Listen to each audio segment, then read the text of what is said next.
हम बात करने वाले हैं पॉलिटिकल थ्योरी में राइट्स की, अधिकारों की। हम सभी, चाहे घर हो, देश हो, फैमिली मेंबर से लड़ना हो, सोसाइटी हो, अपने फ्रेंड्स से लड़ाई हम किसी चीज को लेकर कर रहे हो, तो उसमें कहीं ना कहीं अधिकारों की बात जरूर आ जाती है। और ये जो अधिकारों की बात है वो केवल हमारे घर तक सीमित नहीं है, बल्कि अगर हम अंतर्राष्ट्रीय स्तर पर देखें तो एक अलग से ही नोशन ऑफ ह्यूमन राइट्स का जो कॉन्सेप्ट है वह चल रहा है। यूनिवर्सल ह्यूमन राइट्स की बात की जा रही है। ऐसे में राइट्स का दायरा क्या है? अगर हम मेंस पर्सपेक्टिव से देखें तो राइट का जो एक्सपेंशन हो रहा है, एक्सपेंडिंग राइट्स, कौन कौन से राइट्स इंक्लूड हो रहे हैं, क्या नोशन है राइट्स का, क्यों हमें चाहिए, और सबसे बड़ी बात कि जो अधिकार हम मांग रहे हैं, जो क्लेम हम मांग रहे हैं, उन अधिकारों के पीछे आखिर लॉजिक क्या है, वो अधिकार है क्या, एक डेफिनेशन। बात तो हम अधिकारों की करते हैं, पर हमें ये पता ही नहीं है कि क्या अधिकार है और क्या अधिकार नहीं है। क्या वो सभी चीजें जो हम सोचते हैं, जो डिजायरेबल है या जो हमारी इच्छा है, वो सभी अधिकार में आएंगी, या फिर कुछ रेस्ट्रिक्शंस भी लगी हुई हैं कि नहीं, कुछ पर्टिकुलर उस पर एक शर्त लगा दी कि जब तक ये चीजें फुलफिल नहीं होगी तब तक हम इस आपकी पर्टिकुलर जो डिजायर, इच्छा है, इसको हम अधिकार नहीं कह सकते। तो यहां पर हमें यही पढ़ना है कि जब राइट्स जो है इसका बेसिकली कॉन्सेप्ट है क्या, इसका मीनिंग क्या है, एक्चुअली मीनिंग क्या है, कौन कौन सी बातें निहित है, ठीक है, इन सभी बातों को हम इस चैप्टर में करने वाले हैं। सो political theory and introduction, freedom, equality, social justice, and now chapter number 5, rights, अधिकार। आई होप पॉलिटिकल थ्योरी वाला क्लास ये जो पूरा चल रहा है आपको इंटरेस्टिंग लग रहा होगा, एंड काफ़ी सारी चीज़ें आपको इसमें समझने को मिल रही होंगी, है ना। सो बेसिकली मेंस के काफ़ी सारे क्वेश्चंस जो है वे इससे सॉल्व हो जाते हैं। तो ये सारे टॉपिक्स हम कवर करेंगे। तो राइट्स की जब बच्चों हम बात करते हैं, आखिर राइट्स जो है वह क्या है, और हम 5 ऐसे पॉइंट्स हैं जिसके द्वारा राइट्स को समझते हैं। सबसे फर्स्ट तो हम देखेंगे व्हाट आर राइट, है ना, कि आखिर जो अधिकार है, आखिर जो अधिकार है वह है क्या, ठीक है। अधिकारों की जब हम बात करेंगे, ये तो जान लो कि अधिकार आखिर क्या है, एंड सेकंड कि ये अधिकार आते कहां से हैं, where do rights comes from. आखिर ये जो अधिकार है वह कहां से आते हैं, इसका सोर्स क्या है। जिस चीज को अगर हम कहते हैं राइट टू इक्वलिटी है, राइट टू फ्रीडम है, कहां से आया ये अधिकार, क्यों आया ये अधिकार, क्या कॉन्सेप्ट है, क्या औचित्य है इस अधिकार का, क्या सिग्निफिकेंट है, क्या इंपॉर्टेंस है, ये सारी चीजों को हम समझेंगे क्लास में। देन नेक्स्ट हम देखेंगे legal rights and the state. Legal rights and the state, जो वैध अधिकार हैं, जो लीगल राइट्स है, जैसे कि हम राइट टू वोट की बात करें, अगर लीगली आपको as a citizen right to vote का अधिकार है। और स्टेट के बारे में जब हम बात करेंगे कि स्टेट जो है, स्टेट के साथ क्या कनेक्शन है। यूपीएससी ने प्रीलिम्स में भी डायरेक्ट पूछा कि व्हाट इज राइट, है ना, या फिर इसका मीनिंग जो है वह क्या है। उसमें सीधी सी बात लिखी हुई थी कि स्टेट के खिलाफ, एक तरह से राज्य के खिलाफ नागरिकों के दावे, सिटीजन्स के क्लेम अगेंस्ट स्टेट, वही राइट्स है। तो इस तरह के कॉन्सेप्ट्स को आपको ना केवल प्रीलिम्स, मेंस के लिए भी बहुत हेल्प मिल जाती है। देन नेक्स्ट हम देखेंगे कि राइट टू वोट भी चाहिए, राइट टू लाइवलीहुड भी चाहिए, राइट टू मैरी भी चाहिए, right to clean pollution free environment भी चाहिए। कई तरीके के राइट्स हो सकते हैं, है ना। ऐसे कौन कौन से राइट्स हैं। एंड लास्ट हम देखेंगे कि हम केवल अधिकारों की बात करेंगे या फिर केवल हमें अधिकारों के साथ साथ जिम्मेदारियां भी मिलेंगी। राइट एंड रिस्पॉन्सिबिलिटीज, केवल अधिकार, गांधी जी कहते हैं कि अगर आपने अपने जो रिस्पॉन्सिबिलिटीज है वह ठीक तरीके से फुलफिल आप कर रहे हैं, आपको राइट्स मांगने की बहुत जरूरत नहीं होती। जैसे कि आपने घर परिवार में देखा होगा कि जो जिम्मेदार घर का बच्चा है उसको ज्यादा अधिकार मांगने की जरूरत नहीं रहती, वो उसके पास अपने आप रहते हैं कि हाँ रिस्पॉन्सिबल है ये, है ना। तो क्या राइट्स और रिस्पॉन्सिबिलिटी है, इसको भी हम समझेंगे। तो ये है हमारा पूरा चैप्टर राइट्स के बारे में। एक क्वेश्चन मैं आपको बता देती हूँ। हाँ, 2 और अधिकार जो हाल फिलहाल में चर्चा में रहे, सुप्रीम कोर्ट और दिल्ली हाई कोर्ट ने कुछ कुछ इस पे जजमेंट्स दिए, उसकी भी हम बात करेंगे। तो ये करंट अफेयर से भी जोड़ लेना, बिकॉज ऑफ क्वेश्चंस यहाँ से आते हैं। One is right to be forgotten and second is personality right, PR. UPSC mains 2023 का क्वेश्चन एक बार बच्चों देख लीजिए। Question is the constitution of India is a living instrument with capabilities of enormous dynamism, and it is a constitution made for a progressive society, illustrated with a special reference to the expanding horizon of the right to life and personal liberty. जीवन और व्यक्तिगत स्वतंत्रता के अधिकार का जो एक expansion हो रहा है, उसके एग्जाम्पल्स देख के आपको बताना है। पहली लाइन देखो, क्वेश्चन को समझो। आपने why constitution is a living document chapter पढ़ा है। उसमें हमने जाना था कि हमारे जो कॉन्स्टिट्यूशन मेकर थे वो इस बात से, वो बड़ी दूरदर्शी थे, वो बहुत दूर तक देख सकते थे। उन्होंने सोचा कि ऐसा ना हो कि समय के साथ अगर हमने कॉन्स्टिट्यूशन में कुछ ऐसा जो क्लॉज या फिर कुछ ऐसा हमने ऐड नहीं किया कि समय के साथ, समय की आवश्यकताओं के साथ इसको बदला जा सके, तो जो कॉन्स्टिट्यूशन है उसका इंपॉर्टेंस कम हो सकता है। इसलिए कुछ क्लॉजेस ओपन रखे गए। सो यहां पर लिविंग कॉन्स्टिट्यूशन, लिविंग डॉक्यूमेंट है, एक जड़ दस्तावेज नहीं। ऐसा नहीं कि उसमें कुछ भी चेंज, अनचेंजेबल नहीं रखा गया है इसको लिविंग डॉक्यूमेंट बिकॉज ऑफ इसमें चेंजेस होते रहे। ऐसा नहीं कि हमें, अब पहले में राइट टू इंटरनेट की जरूरत नहीं थी क्योंकि उस वक्त इंटरनेट ही नहीं था, इंटरनेट नहीं था, तब हमने राइट टू इंटरनेट को नहीं जोड़ा। अब लेकिन राइट टू इंटरनेट आप पढ़ रहे हो, इंटरनेट नहीं हो, सोचो नेट नहीं हो, आप फ्री हो गई, आप तो फ्री हो गए कि चलो आप तो छुट्टियां हो गई आपके ऑनलाइन क्लासेस की, नेट कितना ज़रूरी हो गया। तो राइट टू एजुकेशन को प्रोटेक्ट करने के लिए, आप राइट टू एजुकेशन का लाभ उठा सके, इसके लिए इंटरनेट ज़रूरी है। सो अब आप एप्लीकेशंस की बात करें, फ्लिपकार्ट, अमेजन या फिर बाकी भी इंफॉर्मेशंस, बाकी भी जो भी आपने एप्लीकेशंस देखी हैं, बाकी भी जो सूचनाएं आपको मिल रही हैं, आप परचेजिंग कुछ कर रहे हैं, अब घर बैठे बैठे जेप्टो से या फिर ब्लिंकिट जैसे जो एप्लीकेशन से आपको 10 मिनट में, 15 मिनट में सामान घर दे जा रहे हैं, इन सभी चीज़ों के लिए इंटरनेट चाहिए नहीं चाहिए? आप खुद व्यवसाय कर रहे हैं उस पर आधारित, तो राइट टू इंटरनेट की अगर हम बात करें तो ये राइट टू एजुकेशन एंड आपका जो रोजगार है उसके लिए बहुत ज़रूरी है ना। सो इसलिए हम देखेंगे कि किस तरीके से समय के साथ साथ जब नए चैलेंजेस आते हैं तो उसको, उससे बचने के लिए, नए जो थ्रेट्स हैं उससे बचाने के लिए हम अपने राइट्स को, उसका एक्सपेंशन कर देते हैं। 15 मार्क्स का था, 250 वर्ड्स। देखो मैंने सर्च किया थोड़ा सा तो एक जर्नल मुझे मिला। समटाइम्स क्या होता है, कुछ कुछ जर्नल पब्लिश हो जाते हैं। उस जर्नल की हेडिंग जानते हो क्या थी? Expanding horizon of right to life under article 21 the Indian constitution, role of judiciary, है ना। इसमें जुडिशरी का बताया गया था कि क्या रोल ऑफ जुडिशरी है। आप इन सभी केसेस को इसमें बता सकते हैं। जनरल जैसे आप देखते नहीं है कि कोई कुछ लोग जो जनरल कोई पब्लिश कर रहा है, कोई संस्था पब्लिश कर रही है, उसकी ये हेडिंग थी expanding horizon of right to life, है ना, ये हेडिंग थी उसकी। तो राइट टू लाइफ किस में? आर्टिकल 21, जीवन और व्यक्तिगत स्वतंत्रता बहुत जरूरी है, आर्टिकल 21, है ना।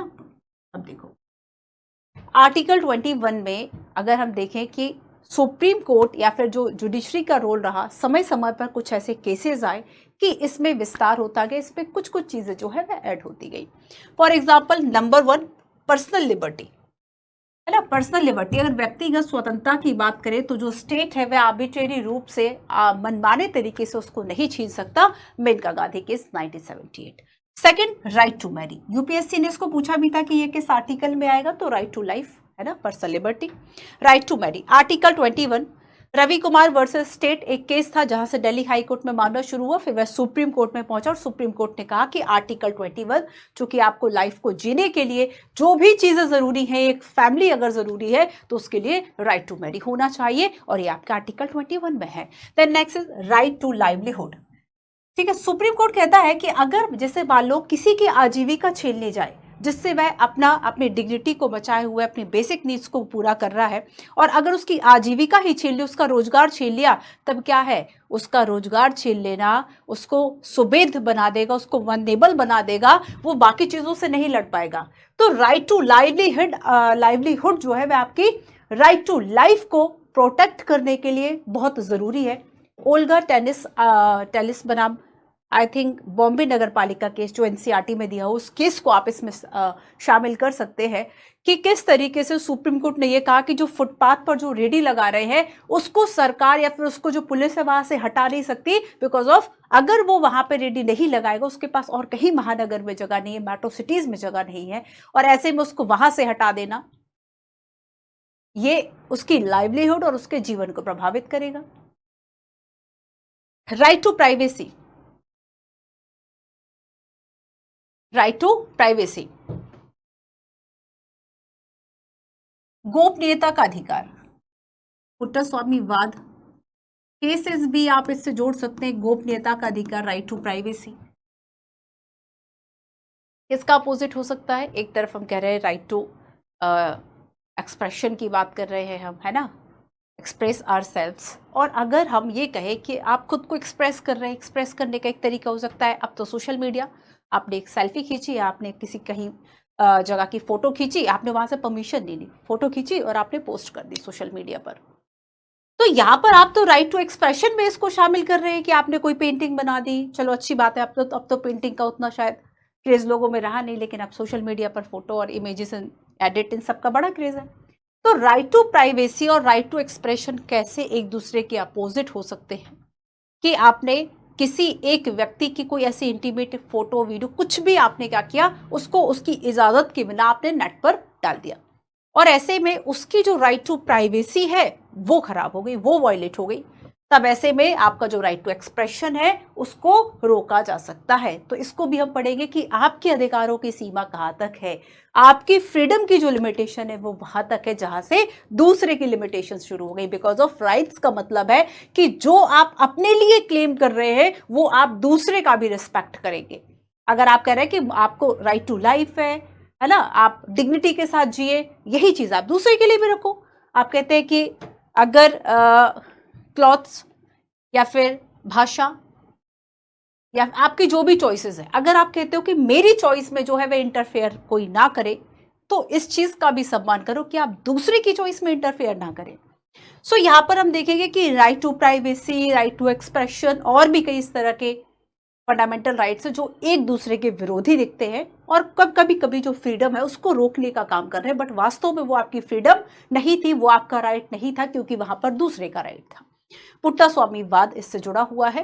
Right to privacy, Aadhaar card की बात करेंगे तो जब आधार कार्ड आया था उसकी सारी जानकारियां जो है वह हमारी फीट होती हैं, बायोमेट्रिक डिटेल्स होती हैं, सारी चीजें हमारी होती हैं। और ऐसे में अगर आप हर जगह के लिए, आप ब्लड टेस्ट कराने जा रहे हैं, आप कोई भी मेडिकल टेस्ट के लिए जा रहे हैं, उसमें आधार कार्ड मांग रहे हैं, तब सरकार ने कहा कि नहीं, आधार कार्ड आप नहीं मांग सकते, उसमें जो पर्सनल इंफॉर्मेशन है वह होती है ना, क्योंकि अगर कोई मेडिकल किसी को कोई प्रॉब्लम है वो अपने तक सीमित रखे, ये उसकी राइट टू प्राइवेसी है। ये आप ऐसा नहीं कर सकते कि आप जाके उसको नेट पे डाल दें। Right to live with human dignity, right to health and medical aid. कौन सा केस था? एक मजदूर संघ समिति का मेंबर था, है ना, जो ट्रेन से गिर के घायल हो गया, लेकिन जब वह 7 अस्पतालों में, एक नहीं 7 हॉस्पिटल्स को उससे चक्कर लगाए, तब जगह से बेड की प्रॉब्लम बता के कि बेड नहीं है मना कर दिया, और ऐसे में उससे तब तो अपना इलाज करा लिया। बाद में उस जो मजदूर संघ समिति थी उसने जाके कोर्ट में केस किया, मामला सुप्रीम कोर्ट में पहुंचा, और जब सुप्रीम कोर्ट में मामला पहुंचा तब ये कहा गया, सरकार को ये डायरेक्शंस दिए गए कि हेल्थ को प्रोटेक्ट करना और जो प्राइमरी हेल्थ है इसको देना, ये स्टेट गवर्नमेंट की, जो भी स्टेट है उसकी ड्यूटी होगी, है ना। तो यहाँ पर क्षतिपूर्ति, और उसको कई करोड़ों रुपया क्षतिपूर्ति में भी दिया गया था, कंपनसेट किया गया था। अब देखो राइट टू स्लीप की बात करें, पुलिस 1 बजे कोई ऐसी कार्यवाही करती है, ये केस का ही बता रही हूँ, पुलिस 1 बजे कोई ऐसी कार्यवाही कर रही है ना, जिससे कि जो पूरा जो या जहाँ पर भी पुलिस काम कर रही थी, कुछ पूरा जो सिटी या फिर कुछ है वो सब जाग जाते हैं रात में 1 बजे। चूंकि राइट टू स्लीप अगर हम कहें तो हमारे एक मेंटल पीस के लिए, है ना, हमारा जो बॉडी है वह बैलेंस बना रहे, उन सभी चीज़ों के लिए, हमारा माइंड स्टेबल रहे, उस सभी चीज़ों के लिए बहुत ज़रूरी है। 2 दिन मत सो, अपने आप समझ में आ जाएगा ये राइट टू स्लीप कितना ज़रूरी है। तब ऐसे में आप देखेंगे कि ज़्यादातर पुलिस कार्रवाइयाँ जब तक कि कोई खतरनाक या फिर बहुत डेंजरस समाज के लिए इशू ना हो, रात में नहीं होती। क्यों? क्योंकि राइट टू स्लीप है ना। सो राइट टू स्लीप जो है ये आपकी, चूंकि राइट टू लाइफ का एक बहुत बड़ा हिस्सा है ना, राइट टू स्लीप, इसलिए उसको इसमें जोड़ा गया। Right to live in pollution free environment, right to life तो दे रहे हैं, बट जो कारखाने या फिर जो इस तरह की इंडस्ट्रीज है जो कि इतना पॉल्यूशन क्रिएट कर रही हैं, या फिर और भी कई तरीके के ऐसे वाहन, ट्रांसपोर्ट, उन सब पर रोक लगाया जाए, है ना, ताकि एक पोल्यूशन फ्री एनवायरनमेंट मिल सके। Because of right to life को प्रोटेक्ट करने के लिए बहुत ज़रूरी है कि पोल्यूशन फ्री एनवायरनमेंट हो। ये कुछ ऐसे केसेस हैं जो कि हॉरिजन एक एक्सपेंडिंग कहे जा सकते हैं राइट टू लाइफ पे। क्लियर है? लिख लेंगे। तो इस तरह के केसेस सभी इकट्ठे करते रहा करो कि अच्छा इसको लेके क्या क्या केस आया, इसमें क्या क्या लिखोगे, मेंस आंसर राइटिंग बच्चे आप बहुत अच्छे से सीख जाएंगे। ठीक है, तो ये यूपीएससी मेंस का क्वेश्चन, इसको लिखने की कोशिश करना। इसके पहले भी कई चैप्टर्स हम देख चुके हैं, जिससे आप डेमोक्रेटिक राइट्स वाला चैप्टर देख ले तो उसमें पूरा पैराग्राफ ही है right to life and personal liberty का। ठीक है, तो इसमें आप देख लेंगे कि कौन कौन सा आपको मतलब फॉर्मेटिंग करते रहा करो।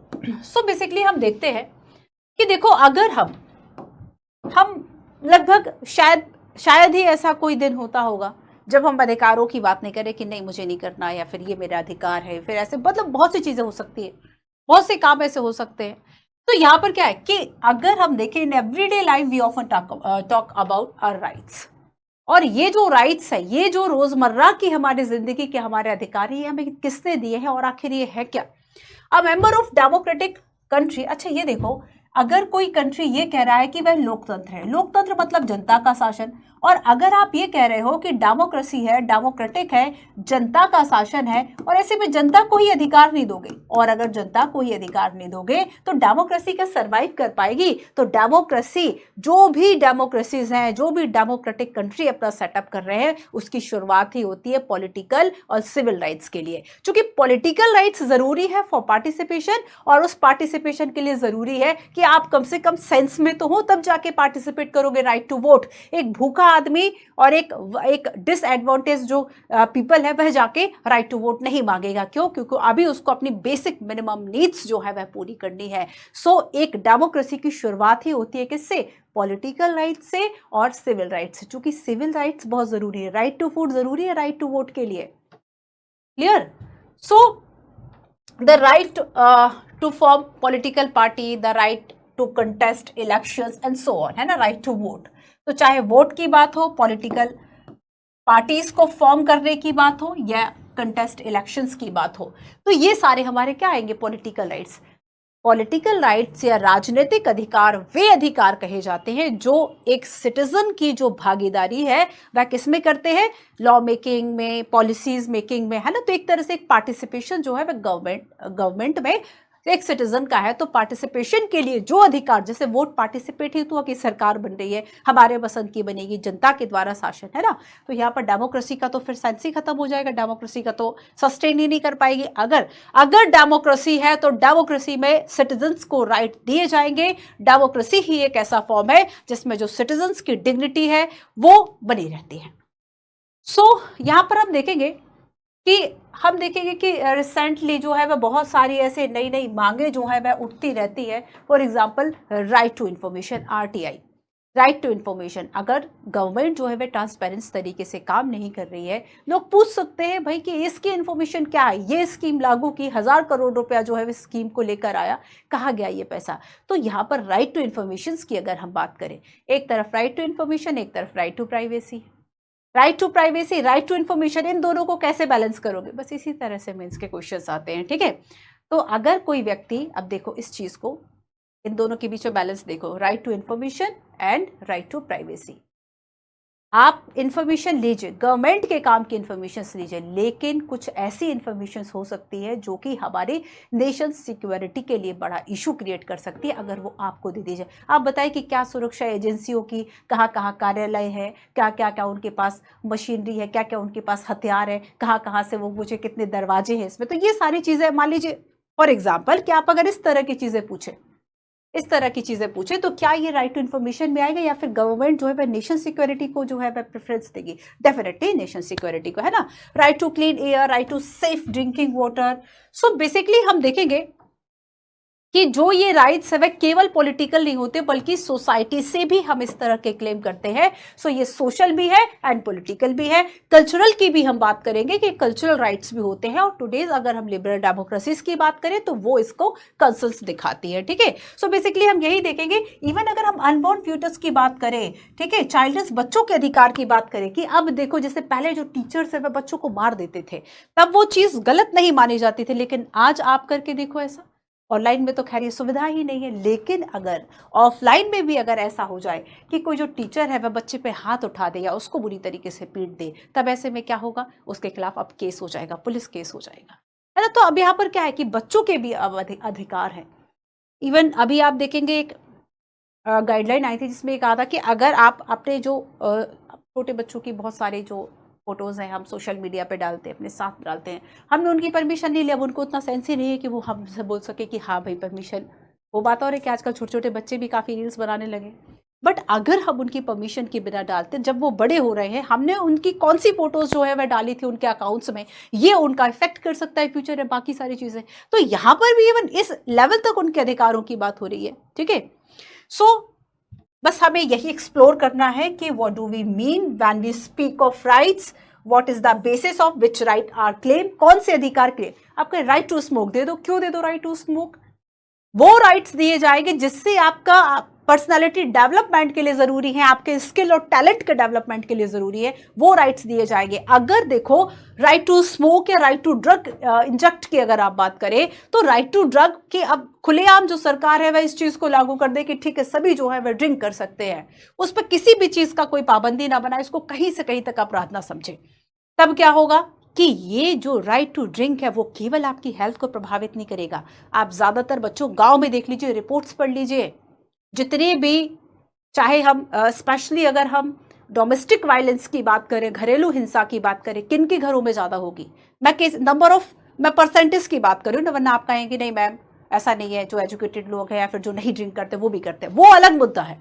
अगर हम परसेंटेज की बात करें तो आप देखेंगे कि चाहे अगर आप रूरल एरियाज की बात कर लेंगे, ज्यादातर जो डोमेस्टिक वायलेंस है वह ड्रिंक के बाद हो रही है। तब इस तरह के स्मोक हुआ, ड्रिंक हुआ, ये केवल आपकी हेल्थ को प्रभावित नहीं कर रहा कि आप कहो कि इससे तो मेरी हेल्थ प्रभावित हो रही, तुम्हें क्या, मुझे नहीं, पूरी सोसाइटी इससे इंपैक्ट होगी। समटाइम्स आपका बिहेवियर चेंज होगा, समटाइम्स आप डेंजर हो जाएंगे किसी दूसरे के लिए, किसी दूसरे की जो लाइफ है उसको आप खतरे में डाल देंगे, और ऐसे में क्या होगा, ऐसे में सरकार की ये रिस्पॉन्सिबिलिटी है कि वह हमारे राइट को, जब राइट टू लाइफ दिया तो उसको प्रोटेक्ट भी तो करो। ऐसा थोड़ी है कि कोई भी व्यक्ति आए किसी को भी कहीं मार के चला जाए, तब वहां पर क्या है कि अब गवर्नमेंट की रिस्पॉन्सिबिलिटी है कि उसको प्रोटेक्ट करेगा, ठीक है।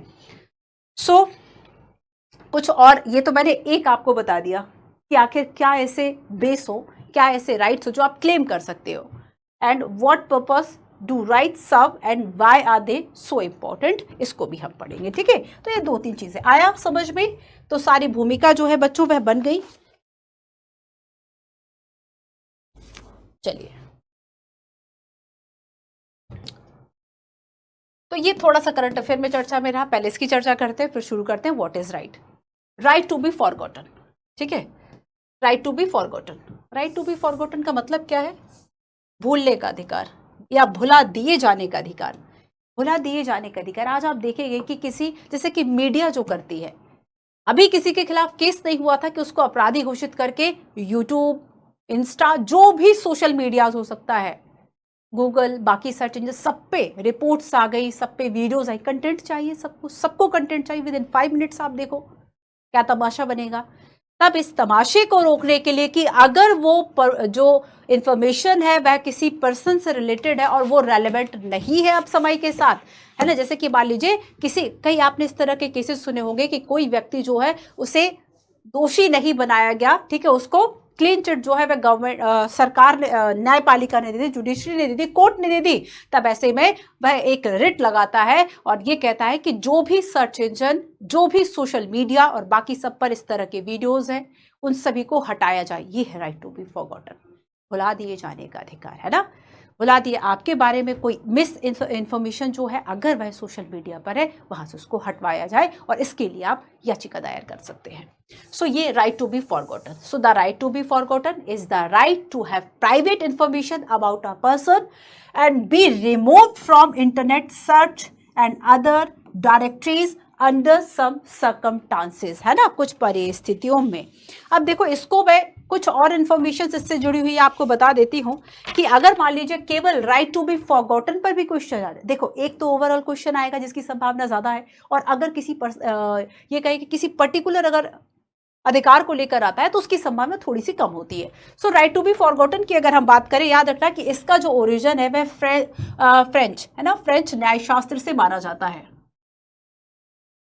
ओरिजिन जो है इसका कहां से माना जाता है? फ्रेंच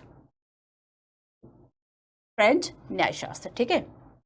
अब देखो, यहाँ से राइट टू बी जो ओब्लिवियन है, यहाँ से ओरिजिन फ्रेंच न्यायशास्त्र में एक कल्पना की गई है, एक कॉन्सेप्ट है, नोशन है, right to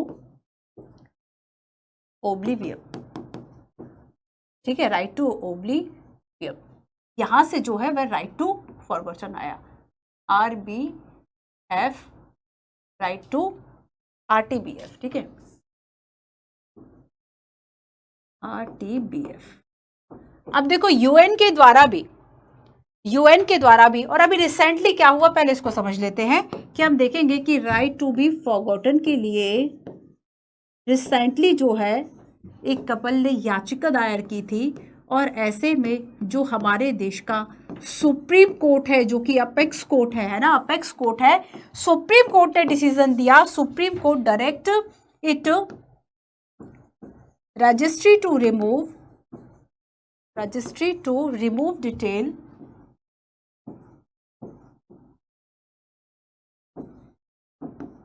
of a couple from search engine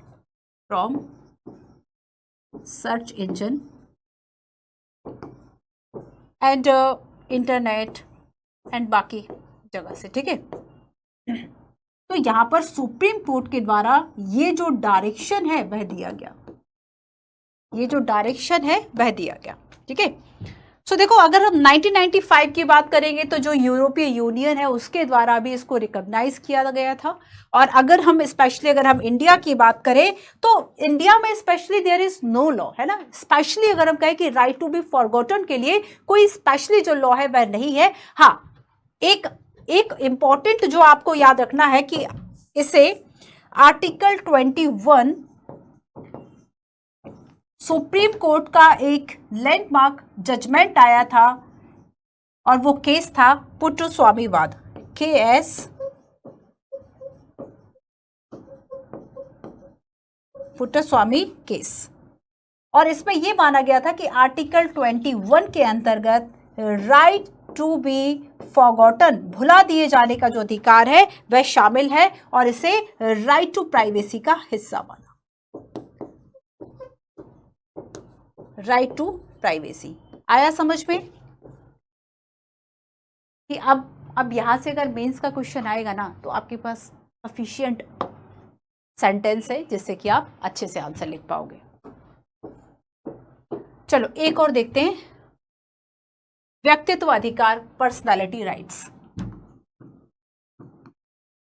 ये क्या होते हैं? आप देखेंगे कि इसकी चर्चा बार बार हमारे देश में इसलिए हुई क्योंकि किसी भी न्यूज़पेपर में हो, आप देखेंगे कि उसमें एक ना एक पेज ऐसा ज़रूर होता है जिसमें कि जो भी सेलिब्रिटीज़ हैं उनके बारे में कोई ना कोई इन्फॉर्मेशन होती है।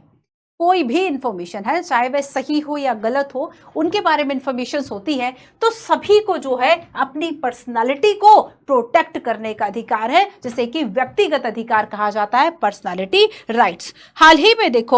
हाल ही में दिल्ली हाई कोर्ट ने एक ऑर्डर दिया, हाल ही में रिसेंटली अगर हम देखें PR, ठीक है, अंतरिम आदेश है, बेसिकली ये एक इंटरिम ऑर्डर है। दिल्ली हाई कोर्ट ने एक ऑर्डर दिया कि अब इसे भी किससे जोड़ा, राइट टू प्राइवेसी, और इसमें यह कहा कि किसी भी गैर कानूनी उपयोग के लिए, है ना, किसी भी व्यक्ति का व्यक्तित्व की रक्षा करने का अधिकार उसमें दिया गया। और यह भी कहा गया prevent unlawful use of celebrity name, images and signature, है ना। ऐसा नहीं है कि आप किसी का भी जो नेम है वह यूज कर लेंगे, किसी का भी, जैसे कि अमिताभ बच्चन जी की आवाज में एक एड जो है वह चला, इसके खिलाफ उन्होंने कोर्ट में याचिका दायर की कि ऐसे उनकी परमिशन के बिना ना तो उनकी कहीं आवाज जो है वह आप किसी एड में लगा सकते हैं और ना ही तो मतलब इस तरीके से क्या है कि आपकी जो पर्सनालिटी है जिसमें कि यूज किस किस का चीज का हो सकता है, नेम का हो सकता है कि एड के लिए किसी फला कंपनी के द्वारा किसी एक सेलिब्रिटी जो है उसका लिख दिया गया कि इन्होंने इसको रिकमेंड करा। ठीक है, तो यहाँ पर क्या है कि नेम, इमेजेस और जो सिग्नेचर है उसका अनलॉफुल यूज जो है वह नहीं हो सकता, गैर कानूनी तरीके से जो इस्तेमाल है वह इसका नहीं हो सकता। ठीक है, तो ये क्या होगा, ये इशू ऑफ पीआर जो है वह उठा, इशू ऑफ पीआर जो है ये यहां से उठता है। सो यहां पर राइट ऑफ अ पर्सन, किसी भी जो पर्सन है उसका ये अधिकार है कि वह अपने व्यक्तित्व की रक्षा कर सके। ठीक है, और ये किस में आएगा, राइट टू प्राइवेसी और राइट टू प्रॉपर्टी का हिस्सा होगा। किसका होगा ये PR, right to privacy, property क्यों कहा गया इसे, प्राइवेसी तो चलो समझ में आ रहा है, एंड प्रॉपर्टी की बात क्यों हो गई, प्रॉपर्टी की बात इसलिए हो गई क्योंकि आपने इंटेलेक्चुअल प्रॉपर्टी सुना होगा। ठीक है, लता मंगेशकर जी, मैं कल एक न्यूज़ देख रही थी, हालांकि ये बात बहुत पुरानी है, उनके द्वारा किसका कॉपीराइट सब करवाया गया था, अपनी आवाज़ गले का, है ना। तो यहाँ पर क्या है, और तो यहाँ पे आपको याद रखना है कि किसी भी व्यक्ति का जो टैलेंट है वह उसके लिए प्रॉपर्टी हो सकता है, किसी व्यक्ति ने कोई इन्वेंशन किया वो उसकी प्रॉपर्टी हो सकता है, उसका नाम उसकी प्रॉपर्टी है जो कि उसने इतने सालों में बनाया, आप उसका यूज नहीं कर सकते। ठीक है, तो ये हो गया व्यक्तित्व अधिकार। क्लियर है, चलिए।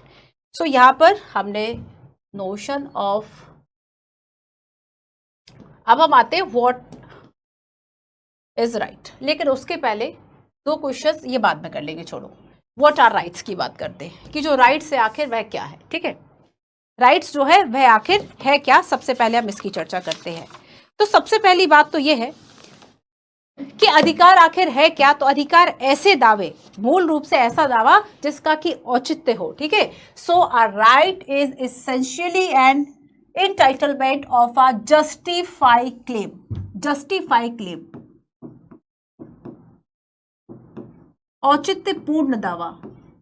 ऐसा नहीं कि आपने कोई भी दावा कर दिया कि मैं स्कूल जो है, स्कूल में ने जो यूनिफॉर्म प्रेस्क्राइब की है वह पहन के नहीं आऊंगी, कोई भी कपड़े, है ना, कोई भी जो मेरी चॉइस होगी वो मैं क्लॉथ्स जो है वह वेयर करूंगी। ठीक है, तो ये अगर यहाँ ये बोलने लग जाए कि नहीं मैं जो है वह यूपीएससी वाला या फिर जो पीडब्ल्यू है उसकी टी शर्ट्स नहीं पहन के बाकी जो भी मेरा मन करेगा मैं उस चीज को पहनूंगी, तो यहाँ पर क्या है, यहाँ पे राइट टू फ्रीडम हो गई, या फिर आप ये देखेंगे कि ऑर्गेनाइजेशन जो है उसने क्या रूल्स बनाए हुए है ना।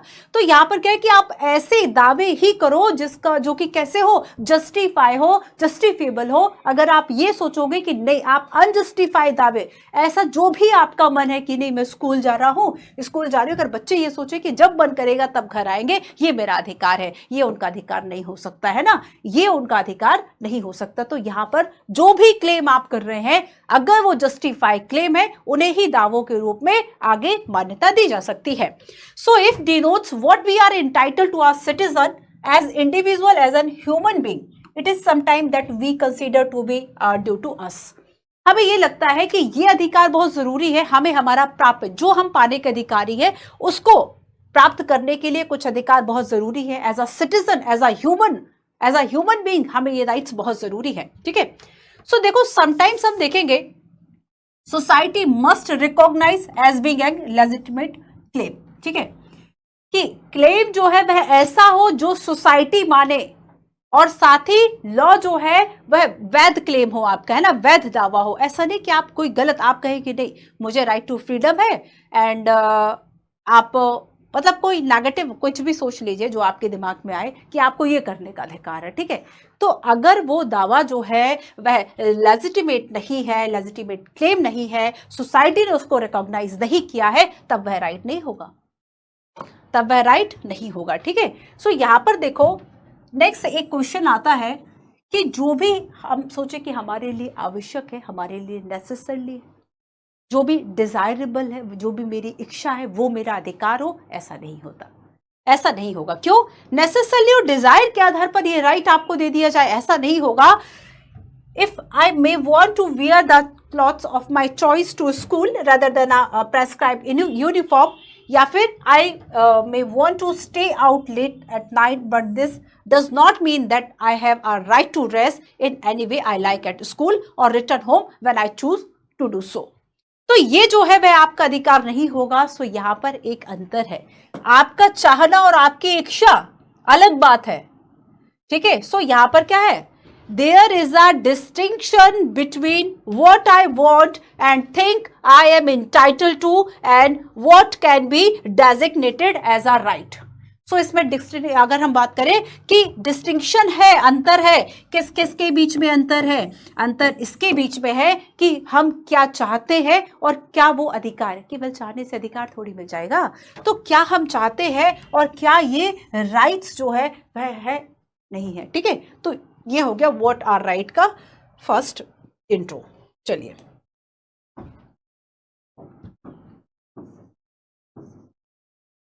What are rights.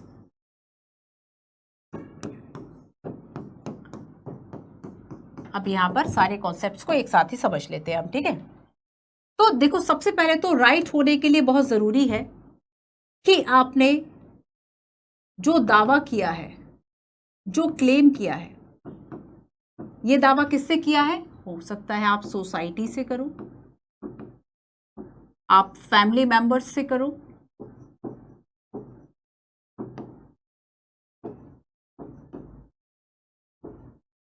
आप गवर्नमेंट से करो, ठीक है। और ये जो क्लेम है वह कैसा होना चाहिए? जस्टिफाई क्लेम होना चाहिए, जस्टिफाई क्लेम होना चाहिए, ठीक है। जस्टिफाई क्लेम होना चाहिए, आप गवर्नमेंट से, सोसाइटी से या फैमिली मेंबर से। एंड देन नेक्स्ट कि ये जो क्लेम आपने किया है, आप तो अधिकार के रूप में मांग रहे हैं, पर ये आपको मिलेगा नहीं। क्यों नहीं मिलेगा? कि जब तक सोसाइटी इसको रिकॉग्नाइज नहीं करेगी। तो ऐसे दावों के लिए बहुत जरूरी है सोसाइटी मस्ट बी रिकॉग्नाइज,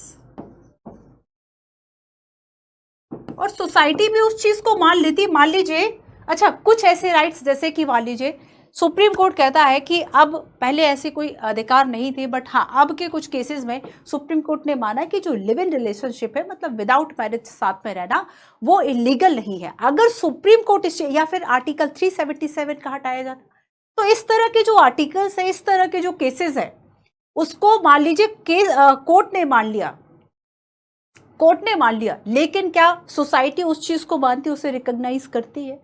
तो समटाइम ये पेपर 4 का इशू हो जाता है ना, पेपर 4 का टॉपिक हो जाता है कि जिसे आप अधिकार कह रहे हैं, जो आप अपने लिए मांग रहे हैं, क्या सोसाइटी उसको रिकॉग्नाइज करे? और अगर सोसाइटी रिकॉग्नाइज नहीं कर रही है और सुप्रीम कोर्ट ने उसका जो ऑर्डर है वह पास कर दे, तो इसका असर क्या होगा फिर सोसाइटी पे, है ना। तो यहाँ पर क्या होता है, समटाइम्स जो लॉ होता है वह सोसाइटी नहीं मान रही है, और सोसाइटी जिसको समटाइम्स मान रही है वह कानूनी रूप से सही हो, ऐसा भी नहीं होता है। तो समटाइम्स क्या है कि सोसाइटी जो है वह उसको रिकॉग्नाइज करे वही दावे, और ये अगर केवल सोसाइटी रिकॉग्नाइज करे और हम चाहें, लेकिन क्लेम करने कहाँ जाओगे, इसको इंप्लीमेंट कराने के लिए कहाँ जाओगे, न्याय मांगने के लिए कहाँ जाओगे? तब कोर्ट में जाओगे। कोर्ट में उसी बेस पे जा सकते हैं जब आपके पास कोई ग्राउंड, कोई आधार हो। आधार के लिए बहुत जरूरी कोई लॉ हो, ऐसा कोई लॉ बना हो, जैसे कि आप कोई शिकायत ऐसी लेके जाओ, पुलिस कहेगी कि नहीं ये तो शिकायत है ही नहीं, ये ऐसा कोई अपराध ही नहीं है, ऐसा कोई नियम ही नहीं है कि आप इस चीज की जो रिपोर्ट है वह कर सको। तो यहां पर क्या है कि society must be recognise and law जो है वह बना हो, है ना, सैंक्शन्ड बाय लॉ, कि लॉ ने जो है वह सैंक्शन किया हो, जो कोर्ट है वह इस चीज को माने कि ये कानूनी रूप से भी सही है, तभी तो आप ये जो क्लेम है वह करोगे गवर्नमेंट से, कोर्ट से। सो बेसिकली 3 बातों की जरूरत होती है। आपने जो क्लेम किया है, राइट्स क्या है? जस्टिफाई क्लेम, जस्टिफाई क्लेम जो आप सोसाइटी, गवर्नमेंट या बाकी लोगों से कर सकते हैं, और इसे जो समाज है वह माने और इसे कानून में लिखा गया हो, ताकि आप इसका इम्प्लीमेंट कराने के लिए, ताकि आप इसको अगर वायलेटेड होते हैं तब इसके आप लागू कराने के लिए आप कोर्ट जा सको। इसके लिए बहुत ज़रूरी है कि ये जो है वह कैसे हो, लॉ ने सैंक्शन किया हुआ हो। क्लियर? तो आई थिंक राइट सब आप भूलेंगे नहीं। और बेसिकली अगर वन लाइन में कहना हो, so right is essentially an entitlement of a justified claim, मतलब औचित्य सिद्ध जो दावे हैं उन्हें हम अधिकार कह सकते हैं। लेकिन या फिर दावों के अलावा ये है कि औचित्य सिद्ध हो और जो हम समझे कि ये मैं प्राप्त करने का अधिकारी हूं, वो दावे जो है वह राइट होंगे, लेकिन हाँ सोसाइटी उसको रिकॉग्नाइज करे। और अगर सोसाइटी ने रिकॉग्नाइज कर लिया लेकिन लॉ ने उसको सैंक्शन नहीं किया, तब ये दावे क्या होंगे? तब इन दावों को हम, जैसे ये होता है ना कि हम केवल इंप्लीमेंट नहीं कर रहे, अच्छी अच्छी योजनाएं बना रहे हैं, तो वो केवल एक खोखले से दावे रह जाएंगे, आप उसको प्राप्त नहीं कर पाएंगे, आपके पास कोई मैकेनिज्म नहीं होगा। तो सोसाइटी अगर रिकॉग्नाइज कर दे, एक कंडीशन मैं आपको बता रही हूं कि सोसाइटी ने रिकॉग्नाइज कर दिया बट लॉ ने सैंक्शन नहीं किया, तो ऐसी बातें सुनने में अच्छी लगेंगी कि चलो अच्छे अधिकार है ना, अच्छी बात है, मोरल राइट्स आप उसको कह सकते हो, आप नेचुरल राइट्स जो है वो उसको कह लो, बट आप उसको लीगल राइट्स नहीं कह पाओगे, ना ही उसका इंप्लीमेंटेशन करा पाओगे। अगर उसका वायलेशन हो, ना ही किसी को उसके लिए सजा होगी। तो सैंक्शन बाय लॉ उतना ही जरूरी। और अगर लॉ सैंक्शन कर दे लेकिन सोसाइटी ना माने, तब भी उस चीज को इंप्लीमेंट कराने के लिए आप सोसाइटी में कह नहीं ये कानूनी रूप से सही। अच्छा, मैं एक छोटा सा उदाहरण जो आप अपने चारों तरफ फेस करते होंगे, right to marry. Right to marry आपका लीगल राइट है, कानूनी अधिकार है, लेकिन आप करके देख लेना, उसके बाद आपको इसके परिणाम पता चल जाएंगे कि आखिर सोसाइटी उसको मान रही है नहीं मान रही है, सोसाइटी मान रही है या फिर नहीं मान रही, आपकी फैमिली मान रही है नहीं मान रही है। वो छोटा सा उदाहरण जो आप अपने चारों तरफ देखते हैं। तो यहाँ पर क्या है कि सोसाइटी उसको माने और लॉ बने, बोथ आर डिफरेंट, और ये आप एथिक्स में पढ़ते हैं। बट ऐसा नहीं है कि हम यहाँ पे इसको नहीं कर सकते, तुरंत जाके एथिक्स के पर्सपेक्टिव से आंसर राइटिंग कर डालो, ठीक है। चलिए, and what I want and designated as a right, इन दोनों के बीच में क्या है, अंतर है, ठीक है। इस बात को भी लिख लो कि व्हाट आई वांट, जो भी आप चाहें वो आपका अधिकार हो जाए। So what I want and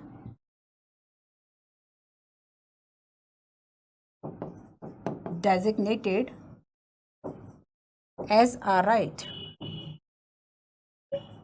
designated as a right, इन दोनों के बीच में क्या है बच्चों, एक अंतर होता है,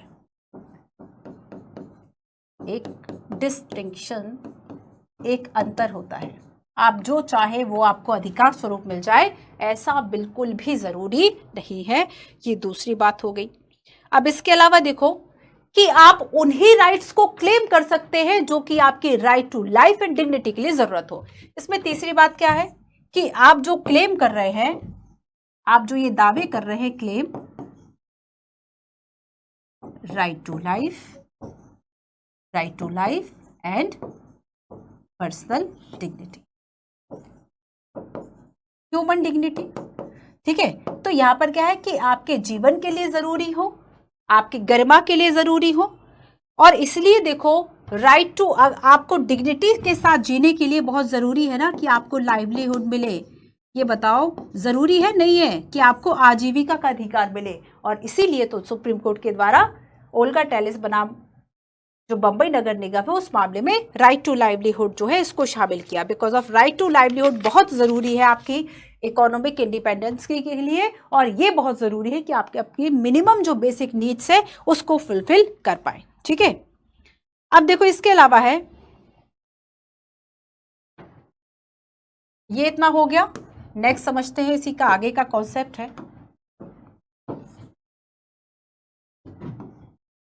what are right,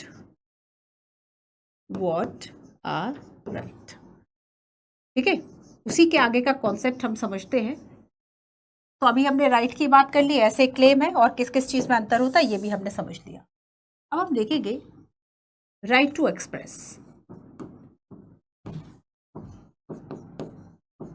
right to express ourselves freely, हमें स्वतंत्र रूप से जो है वह अपनी बात रखने का, खुद को अभिव्यक्त करने का अधिकार है।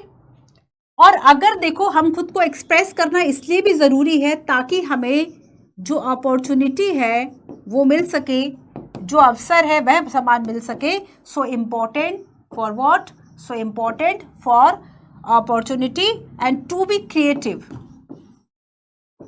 To be creative. आप देखो रचनात्मक रूप से, आपका मन है कार्टून बनाने का, आपका मन है कोई कविता लिखने का, आपका मन है कोई कहानी, कोई फिल्म बनाने का, तो ये रचनात्मकता के लिए बहुत जरूरी है कि आपको गवर्नमेंट बैन ना करे। अंग्रेजों का शासन तो है नहीं कि किसी भी जो भी राष्ट्रवादिता को प्रोत्साहन दे रहे हैं उन सभी पत्रिकाओं को बैन कर दिया। सो इम्पॉर्टेंट अपॉर्चुनिटी जो है हम देखेंगे कि क्रिएटिविटी के लिए एंड हमें अपना जो मूल स्वरूप है, जो ओरिजिनलिटी है, उसके लिए बहुत जरूरी है। एंड द नेक्स्ट है इसमें, ठीक ऐसे ही अगर हम बात करें इकोनॉमिक नीड की,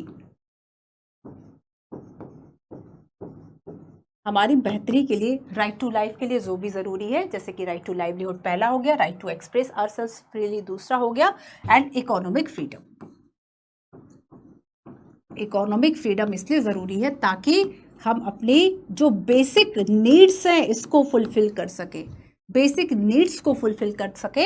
इसके लिए हमारे पास इकोनॉमिक जो इंडिपेंडेंस है वह होने चाहिए। ठीक है, क्लियर है? So basically right to livelihood and express freely would be important for all. और अगर ये सारी चीज़ें, राइट टू लाइवलीहुड भी यहाँ लिख देती हूँ, राइट टू लाइवलीहुड, ठीक है। एंड देखो ये सभी मनुष्यों के लिए जरूरी है, सभी ह्यूमन बींग्स के लिए जरूरी है, इसलिए इसको हम यूनिवर्सल राइट्स कह सकते हैं, है ना।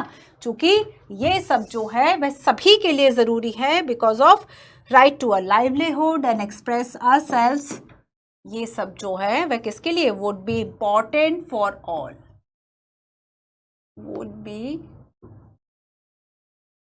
important for all, and that's why they are described as a universal in nature।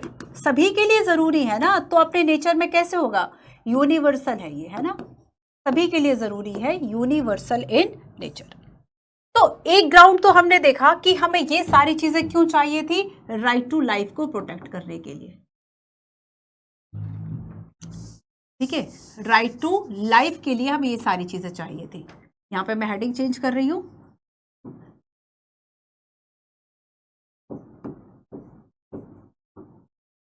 Right to life and dignity के लिए हमें ये सारी चीजें चाहिए थी, और ये अपने नेचर में यूनिवर्सल है।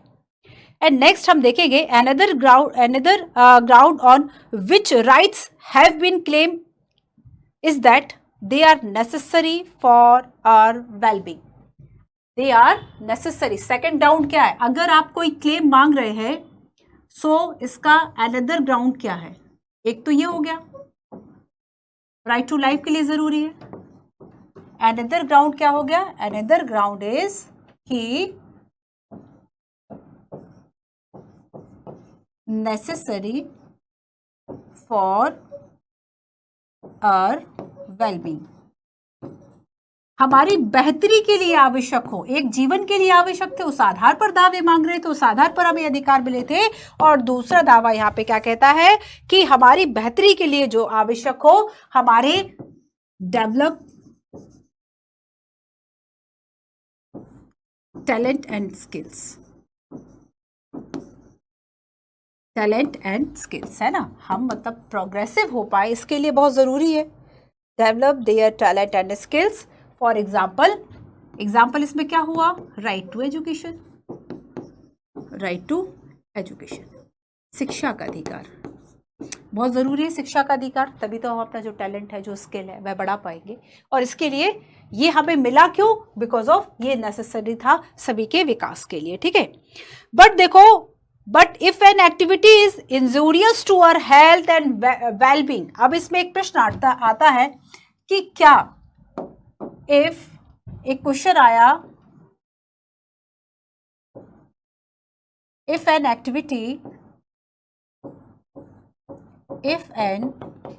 activity is injurious, अगर हानिकारक है ये हमारे हेल्थ के लिए, तब क्या इसे एज अ राइट क्लेम किया जा सकता है? क्या आंसर होगा? नो, है ना, तब हम इसे एज अ राइट क्लेम नहीं कर सकते। For example, right to smoke and drug, right to smoke and inject drug, because of ये केवल आपके हेल्थ के लिए खतरनाक नहीं है, ये ना केवल हेल्थ के लिए इंजूरियस है, बल्कि इसके साथ साथ समटाइम्स ये आपका बिहेवियर जो है वह चेंज कर देंगे, आपका बिहेवियर चेंज होगा, और इसके बाद क्या होगा, फैमिली और जो सोसाइटी, इस पे इंपैक्ट आएगा। So danger to other people, danger to, आपको डर लगता होगा अगर आपको कोई ऐसा दिख जाता होगा और आपको महसूस होगा कि यार ये ड्रिंक किए हुए हैं। सबसे पहला डर आपको लगता होगा, स्पेशली इवनिंग में और स्पेशली फॉर गर्ल्स, अगर वो कहीं से भी निकल रही है, आपको ये लगा कि 4 लोग खड़े हुए हैं और वो उन्होंने ड्रिंक कर रखी है। डर जाते हैं, नहीं डर जाते हैं, है ना। तो यहाँ पर क्या है कि अगर आप ये कहो कि नहीं ये तो केवल मेरे हेल्थ का इशू है, इससे आपका कोई मतलब नहीं है, बिल्कुल है, बिल्कुल है। क्यों है? बिकॉज ऑफ आपके बिहेवियर का चेंज होना किसी दूसरे के लिए खतरनाक साबित होता है, इसलिए आप इसको एज अ राइट क्लेम नहीं कर सकते। क्लियर हुआ? चलिए, आई थिंक बहुत अच्छे से समझ गए कि व्हाट आर राइट, है ना। और अब हम आगे चलते हैं बच्चों इसमें कि where do rights comes from, है ना, come from, where do right come, इसका नोट सही बनाते हैं, इसमें हम समझ लेते हैं, ठीक है। आखिर ये जो अधिकार है वह आते कहां से हैं।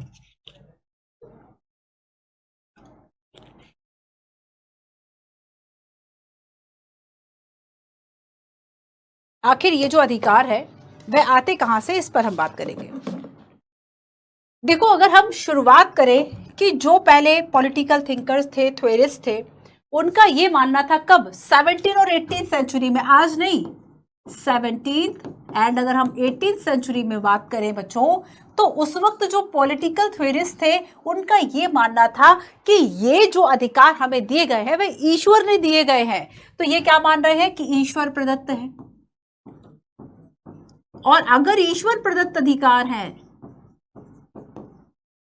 प्राकृतिक अधिकार है, प्रकृति ने हमें दिए हैं, तो इसका मतलब ये है कि इसे कोई भी रूरल या सोसाइटी जो है वह हमसे नहीं छीन सकता, क्योंकि हमें जन्म के साथ ही ये जो अधिकार है वह मिले हुए हैं। इसलिए किसी की भी सरकार हो, वो ऐसे ऑटोक्रेटिक तरीके से या फिर किसी भी मनमाने तरीके से हमारे जो अधिकार है वह हमसे वापस नहीं ले सकती, क्योंकि भाई इससे वही बात हो गई ना कि जो चीज आप दे नहीं सकते वो आप वापस नहीं ले सकते, या उस पर प्रतिबंध लगाना आपके क्षमता से बाहर है। तो ये कॉन्सेप्ट कहता है 17 और 18th सेंचुरी का, और इसमें फर्स्ट इसमें ये कहा गया कि जो राइट्स है वह कैसे नेचुरल है ना। केवल 2-3 इसमें मैं आपको बता देती हूँ कि आपको कैसे जो इसका नोट्स है वह बनाना है। सो एक तरफ आप लिख लीजिएगा, where do rights come from,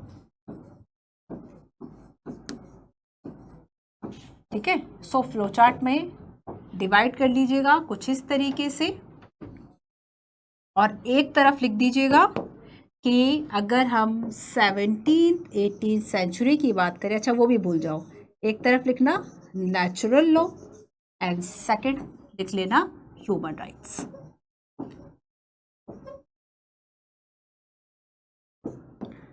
ये एक जो बहस है वह लंबी हो सकती है कि प्राकृतिक अधिकार, क्या सभी प्राकृतिक अधिकार मानवाधिकार है, मानवाधिकार, ठीक है। सो हम नेचुरल लॉ की बात कर रहे हैं कि नेचुरल लॉ मतलब 16-17 सेंचुरी में माना जा रहा है कि भगवान दे रहा है, प्रकृति दे रही है, और इसलिए अब कोई भी राजा या शासक उसकी क्षमता से बाहर है कि वह हमसे इन अधिकारों को वापस ले सके या छीन सके, ठीक है। लेकिन फिर पता चलता है सेकंड कॉन्सेप्ट है इसका कि अरे अब ये चीज कौन मानेगा कि ये भगवान ने दिए हैं। ये चीज थोड़ा सा आज मानने में हमें कष्ट होगा कि भगवान ने दिए है ना। गॉड का जो कॉन्सेप्ट है वह आज आप नहीं मानेंगे, स्पेशली अधिकारों के लिए नहीं मानेंगे, आस्था का विषय नहीं, अधिकारों वाली बात कर रहे हैं। हम सोचते हैं कि नहीं, अब जो है वह गवर्नमेंट देगी, या फिर हम जो है वह ह्यूमन्स है, हम सभी ह्यूमन्स है, हमारी अपनी एक डिग्निटी है, ठीक है, और इसलिए हमें ये जो अधिकार है वह मिलने चाहिए। तो ह्यूमन राइट का जो कॉन्सेप्ट है ये अब जो है वह ज्यादा स्वीकार्य हो चुका है, ठीक है। तो ह्यूमन राइट्स क्यों? क्योंकि इसमें माना जाता है because they are human, because they are human, because they are human being, है ना, and each human is unique and equitable, equable, इसी valuable.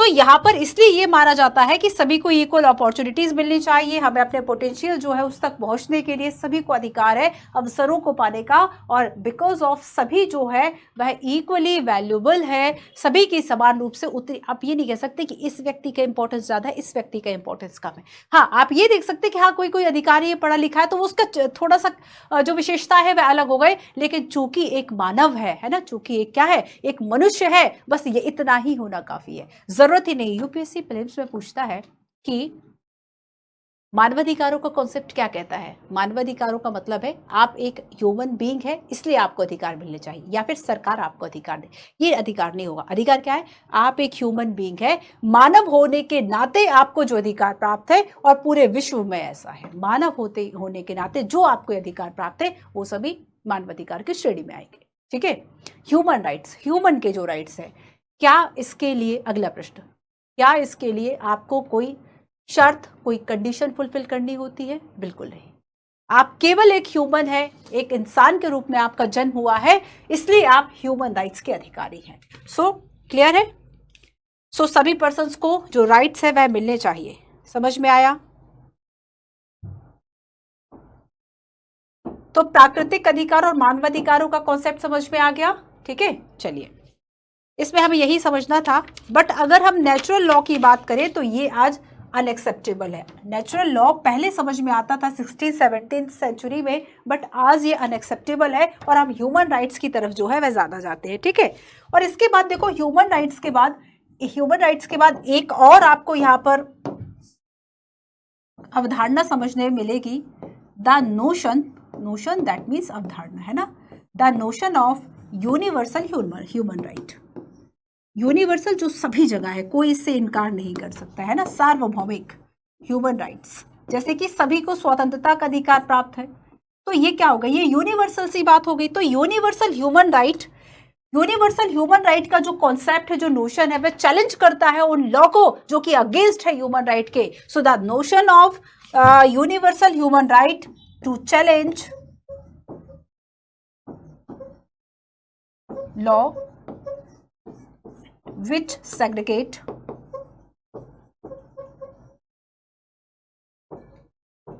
segregate them and deny equal rights आया समझ? कि अगर समान अधिकारों से आपको कोई लॉ ऐसा बन गया जो कि डिनाई कर रहा है कि अधिकार आपको नहीं मिलेंगे, या फिर आपको अलग करता है किसी भी तरह की समानता से, किसी भी तरह के अधिकार से, तो जो notion of universal human rights है, ये उस तरह के लॉ को चैलेंज करती है। क्लियर है?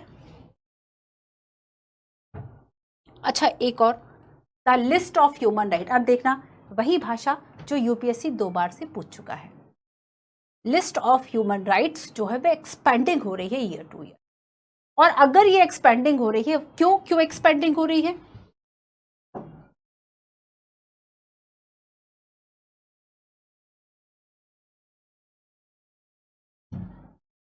इसको भी यही लिख लेते हैं, है ना, इसके लिए जरूरी हो जाता है।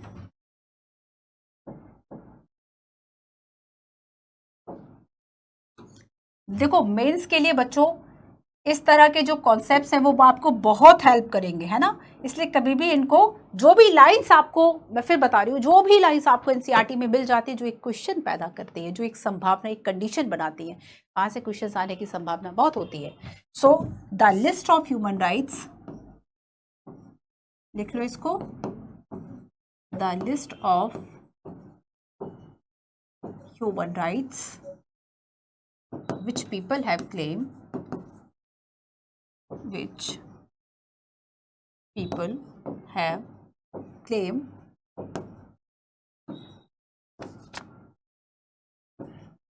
has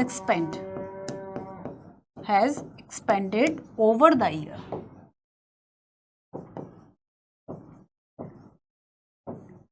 अब देखो, इसका आंसर एक ये है, जैसे कि हमने राइट टू इंटरनेट की बात किया, राइट टू प्राइवेसी की बात की, बिकॉज ऑफ नए थ्रेट्स आ रहे हैं, नए चैलेंजेस आ रहे हैं, उससे राइट्स को प्रोटेक्ट करने के लिए इस तरह के जो ह्यूमन राइट्स है, उसकी जो लिस्ट है, उसके एक्सपेंड करने की ज़रूरत होती है, उसके विस्तार करने की ज़रूरत होती है। उसको बढ़ाने की जरूरत होती है, ठीक है।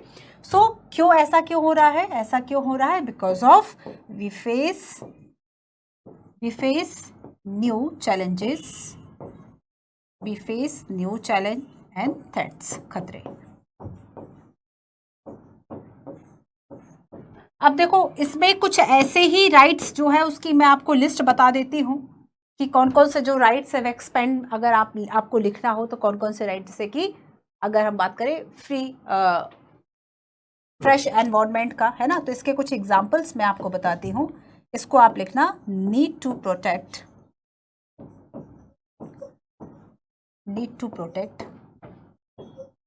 नेचुरल एनवायरनमेंट, इसलिए आपको एनवायरनमेंट का राइट मिल रहा है। Right to clean water and air, right to clean water and air, आपको बीमारियों से बचाने के लिए, आपको स्वस्थ रहे, आपके हेल्थ के लिए बहुत ज़रूरी है कि आप स्वच्छ हवा में सांस लें। इन्हीं के आधार पर तो जो सुप्रीम कोर्ट है वह अपने जजमेंट्स देती रहती है ना। Right to livelihood, women and childrens के लिए समय समय पर कई अधिकार आते हैं। राइट टू लाइवलीहुड बच्चों इसी में आ जाएगा, ठीक है, एक्सपेंशन ही तो है। राइट टू एक्सपेंशन इसलिए क्योंकि पहले नहीं था, अब आ गया। राइट टू लाइवलीहुड या फिर वुमेन्स और चिल्ड्रंस के लिए जो अलग से राइट्स हैं, तो वो सारे अधिकार अब उनकी सूची बढ़ गई है। तो the list of human right which people have claim, अब हम अधिकारों के रूप में जो अपनी डेमोक्रेसी से मांगते हैं वो सारे अधिकारों की जो लिस्ट है वह एक्सपेंड हो रही है, ठीक है। और ये इसलिए हो रही है बिकॉज ऑफ हम, जैसे कि अब सोशल मीडिया और हमें इससे राइट टू प्राइवेसी का जो मुद्दा है अब उठ गया, इंटरनेट का अधिकार ये एक फंडामेंटल राइट के रूप में, और राइट टू प्राइवेसी हमें इस बात की जो गवर्नमेंट है वह सुरक्षा दे, है ना, जैसे कि हमारे सारे अकाउंट डिटेल्स की हम बात करें या फिर जो भी सारी चीज़ें हैं, जो भी आपकी इस तरह की सेंसिटिव इन्फॉर्मेशन होती है आपके फ़ोन में होती है। और अगर मान लीजिए आप कोई भी देखो, थोड़ा सा अवेयरनेस ना हमें भी रखने की ज़रूरत है। तो मैं कुछ रिपोर्ट्स पढ़ रही थी, कुछ केसेस पढ़ रही थी, जिसमें कि उसका मूल सार ये था कि आज हम जिस इंफॉर्मेशन टेक्नोलॉजी के ज़माने में जी रहे हैं ना, हम बहुत ही अनसेफ, एक अगर आप कुछ चीज़ सोचेंगे भी ना समटाइम्स, तो जो फ़ोन्स है ये इतने ज़्यादा स्मार्ट हो चुके हैं, आर्टिफिशियल इंटेलिजेंस, कि आप अभी इसमें कुछ भी आप खोल लीजिए, ठीक है। अगर इसमें मैं इंस्टा खोलूंगी, मैं बात कर रही थी कार की, इंस्टा आप खोलेंगे आपको वही रील्स आने लगे, तो ये फ़ोन सुन रहा है, ठीक है। जब इसका यूज़ नहीं हो रहा तब भी ये फ़ोन सुन रहा है। आप यूट्यूब पर उसी तरह की रील्स देखते हैं। आपको सोचिए इसका मतलब क्या है कि आप अगर ये सोचे कि फ़ोन सेफ है, तो ये बहुत गलत सोच रहे हैं आप, है ना। तो कोशिश हमें भी करना है कि थोड़ा सा हमें भी इस चीज़ को लेकर अवेयर रहना है। सो पहले इतने चैलेंजेस नहीं थे, लेकिन अब चैलेंजेस हैं। अब इसलिए ज़रूरत है कि गवर्नमेंट अगर मोबाइल फ़ोन्स और इस तरह की कंपनियों को आने की परमिशन दे रही है। देखो पहले ई कॉमर्स नहीं था, लेकिन जब ई कॉमर्स आ गया तब तक गवर्नमेंट के पास पहले लॉ नहीं था, लेकिन बाद में गवर्नमेंट उसके लिए लॉ लेकर आती है कि अगर आपसे कोई फ्रॉड हुआ है ऑनलाइन तो आप उसके लिए कहाँ पे कंप्लेंट करेंगे, बाकी सारी चीज़ें, है ना। उपभोक्ता संरक्षण अधिनियम जो नया वाला आया उसमें उन सभी चीज़ों को जोड़ा। तो पहले खतरा नहीं था उसका, क्योंकि पहले वो चीज़ एग्जिस्टेंस में नहीं था, अस्तित्व नहीं था उसका, बाद में आ गया। तो बचाने की भी तो ज़रूरत है कि अगर गवर्नमेंट परमिशन दे रही है तो फिर उससे बचाने का अधिकार, बचाने का काम कौन करेगा? गवर्नमेंट ही करेगी। आ गया समझ पे? चलो अब आगे चलते हैं, पढ़ते रहिएगा आप। कांट की ह्यूमन डिग्निटी की थ्योरी पढ़ते हैं। देखो अगर हम कांट की बात करें, वो कहते हैं कि या तो हर एक चीज की या तो प्राइस है या डिग्निटी है। ये कहते हैं कि या तो everything has either a price, या तो उसका मूल्य है, ठीक है, और या फिर क्या है? डिग्निटी है, गरिमा है। आप अपनी गरिमा से समझौता क्या पैसे के लिए कर सकते हैं?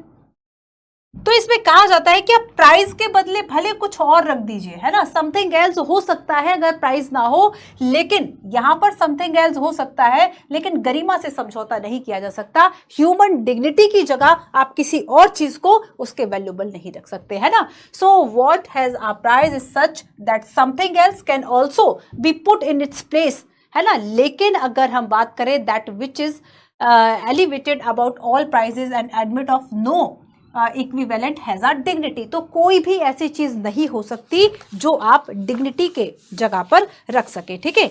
तो डिग्निटी क्या है? डिग्निटी हर एक चीज के ऊपर है। डिग्निटी की कोई कीमत नहीं होती कि कोई सोचे कि नहीं इसकी कीमत है, हम इसको प्राइस से जो है वह रिप्लेस कर सकते हैं, ऐसा नहीं कर सकते हैं, है ना। तो ये बात आपको याद रखनी है। Human being unlike all other object possess dignity and they are for this reason valuable in themselves। अच्छा ये देखो कि इसमें ये कहा गया है कि मनुष्य की जो है वह एक गरिमा होती है ना। इस बात को याद रखना कि अगर हम मनुष्य की बात करें, ह्यूमन बींग्स की बात करें, तो इनकी क्या होती है? गरिमा होती है, डिग्निटी होती है, और इससे समझौता नहीं किया जा सकता। तो इमैनुअल कांट इस बात को कहते हैं कि एक मानव के साथ मानव होने के नाते चूंकि वह ह्यूमन बींग है इसलिए उससे सही व्यवहार किया जाए, भले ही वह न्यूनतम मानव हो। न्यूनतम मानव मतलब एक बुरा मानव हो, है ना। लेकिन फिर भी जैसे कि आप देखें कैदियों के मानवाधिकारों की बात की जाती है, जिन्होंने मर्डर किया है, जिन्होंने कई तरह के ऐसे अपराध कर रखे हैं जो कि शायद सोसाइटी कभी माफ नहीं कर सकती, चाहे उसको वो कहेंगे कि नहीं 2-3 बार इनको फांसी पे चढ़ाया जाए। लेकिन यहाँ पर उसके बाद भी क्या है कि ह्यूमन राइट्स कमीशन और इस तरह की कई चीजें हैं जो कि उनके लिए भी बनी है। कैदियों के अधिकारों की बात हो रही। तो इमैनुअल कांट कहते हैं इस बात के लिए कि चूंकि वह न्यूनतम मानव ही सही, लेकिन फिर भी उसके साथ जो एक व्यवहार है वह ठीक होना चाहिए। सो यहाँ पर ये कहते हैं कि 18वीं सेंचुरी में जो जर्मन फिलोसोफर इमैनुअल कांट है उनका एक आइडिया जो है इसका बड़ा ही डीप मीनिंग है, ठीक है। So it means that every person has dignity and ought to be so be treated by virtue of being a human being, and a person may be uneducated, poor or powerless। देखो अगर मान लीजिए कोई कहता है ना कि भाई गरीब की भी उतनी इज्जत होती है जितनी एक अमीर व्यक्ति की, इस तरह से डायलॉग्स आपने खूब सुने होंगे। इसका मतलब क्या है कि आप ये नहीं सोच सकते कि नहीं वो गरीब है, अनएजुकेटेड है, तो उसका सम्मान नहीं, उसका भी उतना ही सम्मान है जितना आपके पास कई डिग्रियां लेने के बाद या फिर जब आप सेलेक्ट हो जाएंगे तो यूपीएससी के पद को पाने के बाद आपका जो सम्मान है वही एज आ, हाँ ये हो सकता है कि भाई आपके पास आप ब्यूरोक्रेट हो गए, आपके पास वैसी शक्तियां है, पैसा हो गया, एक रुतबा हो गया। लेकिन अगर आप ये सोचो कि नहीं जो पुअर पीपल है उसका कोई सम्मान, कोई डिग्निटी नहीं है, वो गलत है। तो यहाँ पर पावरलेस हो या पावरफुल हो, हर एक ह्यूमन बीइंग जो है चूंकि वह ह्यूमन बीइंग है उसकी डिग्निटी और उसकी डिग्निटी से किसी भी तरह का समझौता नहीं किया जा सकता। तो प्राइस की जगह तो आप कुछ रख दो, बट डिग्निटी जो है उसको आप कहीं पे भी सैक्रिफाइस नहीं कर सकते, ठीक है। क्लियर है। एक और बात जो इन्होंने कही कि हम जिस तरीके से पेन पेंसिल का यूज़ करते हैं, हम जिस तरीके से जो भी चीज़ें हैं बुक का यूज़ कर रहे हैं, ठीक है, बैग या फिर गाड़ी है, कुछ भी चीज़, तो कभी भी मनुष्यों के साथ हमें ऐसा व्यवहार नहीं करना है कि हम उन्हें एक वस्तुओं की तरह ट्रीट कर दें, ठीक है। तो यहाँ पे कांट क्या कहते हैं, एक नैतिक अवधारणा प्रस्तुत की, और साथ ही वो ये भी कहते हैं एक और जो यहाँ पे इंपॉर्टेंट पॉइंट है कि पहली बात तो ये कही फर्स्ट इन्होंने कि we should be treating other as we would like to be treated ourselves. जैसा वही बात है ना कि जैसा आप खुद के लिए ये समाज चाहते हैं, जो गांधी जी ने कहा, जैसा आप खुद के लिए समाज चाहते हैं वैसे खुद भी तो बनो। जैसा आप खुद के लिए समाज चाहते हैं वैसे खुद भी बनो, है ना। कई बार आपने अच्छा इसका एक और वो वर्जन सुना होगा कि हम जिस तरह के व्यक्तियों की या हम जिस तरह के दोस्तों की तलाश करते हैं, अगर हम उस तरीके के या फिर वो मूल्य हम अपना ले, हो सकता है किसी और की तलाश हमसे मिलके पूरी हो जाए। बस वही बात है जो इमैनुअल कांट ने डिग्निटी के साथ जोड़ दी, और ये कहते हैं कि जिस तरीके से हम ये चाहते हैं कि लोग हमें ट्रीट करें, सम्मान के साथ ट्रीट करें, वैसे ही आप भी ट्रीट करो, ठीक है, वैसे भी आप ही ट्रीट करो। तो ये इनका क्या हो गया, नैतिक अवधारणा होगी। साथ ही देखो ये भी इसमें कहा गया नेक्स्ट कि हमें कभी भी we don't treat the other person as mean to our end and we should not treat people as well as treat a pen। आप ऐसे यूज नहीं कर सकते कि जब तक इस पेन का यूज है मैं लिख रही हूं उसके बाद यहाँ पे डस्टबिन में फेंक कर चली जाऊं। तो यहाँ पर क्या है बच्चों कि हम जिस तरीके से पेन पेंसिल का यूज कर रहे हैं, हम जिस तरीके से जो भी ऑब्जेक्ट जो भी थिंग्स है हम अगर उसका यूज कर रहे हैं, बट हम ह्यूमन बींग्स का यूज अपने स्वार्थ सिद्धि में नहीं कर सकते, ठीक है, हम अपने स्वार्थ सिद्धि में नहीं कर सकते। तो लास्ट में ये यही कहते हैं कि बिकॉज ऑफ ह्यूमन बींग्स है, so that is we should respect people not because they are useful to us but because they are after all human beings. हमारे लिए वो इंपॉर्टेंट है इसलिए हम उसका सम्मान करें। अच्छा इस तरह के जैसे आप सोसाइटी में रिलेशंस देखेंगे कि हम उन लोगों से ज़्यादा अच्छा बनाने की कोशिश करते हैं जो हमारे काम आ जाए, जिनसे हमारा स्वार्थ सच जाए। लेकिन जो व्यक्ति ऐसा है कि जिससे आप आपका कोई स्वार्थ नहीं निकल रहा, आपकी कोई ऐसी पूर्ति नहीं हो रही, फिर आप कैसे मुंह टेढ़ा करके निकल जाएंगे? फिर आप उसको नहीं पूछेंगे, क्यों? कुछ आपका काम ही नहीं आ रहा, कुछ है ना। तो यहाँ पर क्या है कि आप उस व्यक्ति को मतलब एक तरीके से आप वस्तुओं की तरह ही तो यूज करें कि जो चीज यूजफुल है आपने उसको रख ली और जो अनयूज है वो आपने डस्टबिन में डाल दी। तो यहाँ पर इमैनुअल कांट ये कहते हैं, शुरुआती लाइन याद रखो, everything has either a price और अ डिग्निटी, बट डिग्निटी जो है वह आप किसी और चीज से उसको कॉम्प्रोमाइज नहीं कर सकते, उसको सेक्रीफाइस हम नहीं कर सकते। ठीक है, क्लियर है? दो बातें इसमें ये याद रखो कि यहाँ पर एक ये मोरल कॉन्सेप्शन वाली बात हो गई, नैतिक अवधारणा दे रहे हैं मोरल कॉन्सेप्शन, और सेकंड में ये कह रहे हैं कि हमें किसी वस्तुओं की तरह जो व्यक्ति हैं उन्हें नहीं ट्रीट करना है। अब देखो इमैनुअल कांट की जो ये ह्यूमन डिग्निटी की बात है, इसका यूज आप मेंस में भी कर सकते हैं और डायरेक्ट भी ये जो नोशन है वह जो ये कॉन्सेप्ट है ये पूछा जा सकता है, कांट ऑफ ह्यूमन डिग्निटी। ठीक है, क्लियर है? चलिए अब हम नेक्स्ट चलेंगे, legal rights and the state. Legal rights and the state, कानूनी अधिकार और राज्य सत्ता। ठीक है, कानूनी अधिकार और राज्य सत्ता।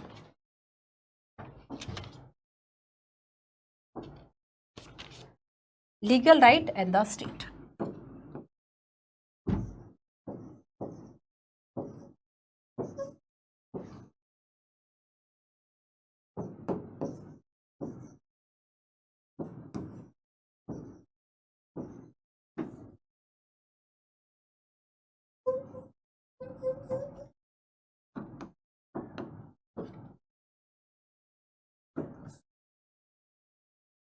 हम जब ह्यूमन राइट्स की बात करते हैं, ह्यूमन राइट्स की हमने बात की, मानवाधिकारों की, हमें मानव होने के नाते अधिकार मिलने चाहिए, यही ह्यूमन राइट्स है।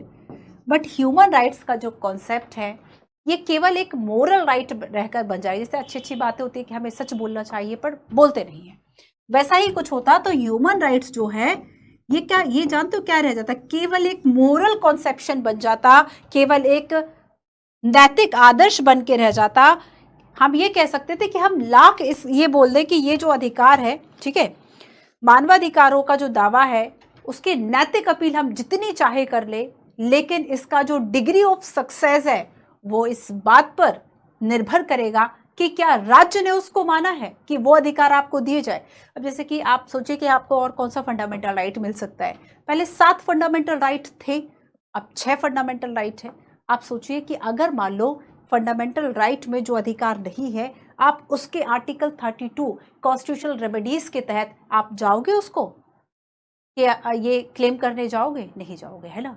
तो यहाँ पर देखो वो केवल एक नैतिक दावे बन के रह जाते, हमारी एक मोरल अपील बनकर रह जाती। तो यहाँ पर ये क्या है, आपके एक नैतिक दावे बन के रह जाते, लेकिन इसकी जो डिग्री ऑफ सक्सेस है, डिग्री ऑफ, अगर हम सक्सेस की बात करें, ये डिपेंड्स करेगा which is support government and the law, इस पे डिपेंड करेगा, which is support government and law. अगर सरकार और जो कानून है वह अधिकारों को मानेगा, तब जाके ये जो ह्यूमन राइट्स है इसकी सफलता की संभावना बढ़ जाएगी। इसका मतलब क्या है, गवर्नमेंट और लॉ माने, इसके लिए जरूरी क्या होता है? इसके लिए जरूरी है इसका लीगल रिकॉग्निशन, है ना। इसके लिए लीगल रिकॉग्निशन जो है वह जरूरी होगा, लीगल रिकॉग्निशन ऑफ राइट्स। अब ज्यादातर हम देखेंगे कि ज्यादातर जो डेमोक्रेसीज है, संस्थान है, उन्होंने क्या किया है, कॉन्स्टिट्यूशन में राइट्स को जो है वे शामिल कर दिया। तो अगर हम डेमोक्रेसीज की बात करें, हम इंडिया की ही बात करें, तो सभी ने क्या किया है, एक एक कॉन्सेप्ट, बिल ऑफ राइट, कहां से लिया ये कॉन्सेप्ट, बिल ऑफ राइट्स का। तो जो भी बिल ऑफ राइट्स है ना, इसको किस में शामिल कर लिया, कॉन्स्टिट्यूशन में।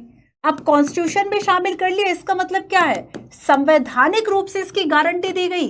कॉन्स्टिट्यूशन में शामिल करने का मतलब क्या है, संवैधानिक,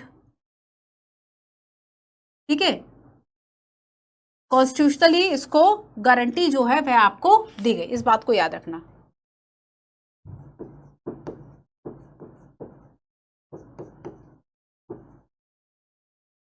संवैधानिक गारंटी कॉन्स्टिट्यूशन में है, दैट मीन्स गारंटी आपको दी गई। सो बेसिकली देखो, अगर कॉन्स्टिट्यूशन में लिखा है तो इसका मतलब क्या है कि गवर्नमेंट की यह प्राइमरी ड्यूटी है, इस बात को भी लिख लो कि अगर बिल ऑफ राइट्स जो है वह ज्यादातर डेमोक्रेसीज ने क्या किया है, कॉन्स्टिट्यूशन में इसको मेंशन कर दिया है, और अगर कॉन्स्टिट्यूशन में इसको रिकॉग्नाइज किया है सर्टेन राइट्स को, then give them a primary importance, give them a primary importance. सबसे पहले अगर हम देखें तो इन राइट्स, जो भी राइट्स शामिल कर दिए गए हैं कॉन्स्टिट्यूशन में, कॉन्स्टिट्यूशन ने रिकॉग्नाइज किया है, ठीक है। अब देखो कि ऐसे कौन से लेकिन दावे हैं, ऐसे कौन से दावे हैं जिन्हें स्टेट ने रिकॉग्नाइज किया है। 4-5 पॉइंट्स इस पे और हम जान लेते हैं कि कॉन्स्टिट्यूशन अगर रिकॉग्नाइज करेगा, अगर गवर्नमेंट रिकॉग्नाइज करेगी, तो वो राइट्स आखिर कौन से होंगे और उस क्लेम का ग्राउंड क्या होगा, ठीक है। उस क्लेम जो है उसका ग्राउंड क्या होगा, इसको हम समझते हैं। चलिए, so rights as a claim that are recognised by the state, उसके लिए बहुत जरूरी है first the claim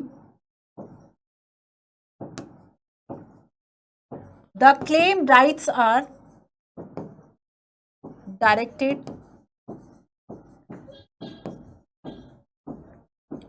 towards the state,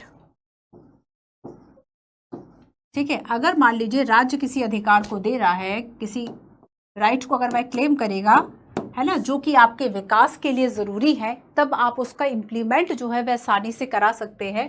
for example right to education, right to education, तो इसके लिए स्टेट क्या करेगा, शिक्षा से संबंधित और अधिकार आपको देने के लिए कुछ ऐसी पॉलिसीज लाएगा, कुछ स्कूल खोलेगा, स्कॉलरशिप का प्रोविजन करेगा। अगर ऐसा डिसएडवांटेज वर्ग है, डिसएडवांटेज कम्युनिटी है, तो उसके लिए इंस्टीट्यूशंस में, एजुकेशन इंस्टीट्यूट में कोटा तय करेगा, है ना। अफर्मेटिव एक्शंस का पार्ट है ये। सो यहाँ पर हम देखेंगे कि ये कुछ ऐसे क्लेम होंगे, ये कुछ ऐसे एक्शंस होंगे, फंडामेंटल एक्शंस होंगे जो कि एक स्टेट को करने हैं। सो ये जो क्लेम है, याद रखना कि जैसे कि हम एजुकेशन की बात करेंगे, इसके अलावा देखो कि right place and obligation upon the state to act in certain kind of way. अब इस चीज को इंप्लीमेंट करने के लिए कई तरीके हो सकते हैं। गवर्नमेंट जो है, ठीक है, गवर्नमेंट इन क्लेम्स को माने और इंप्लीमेंट करे, इसके लिए कई जो तरीके हैं वह हो सकते हैं।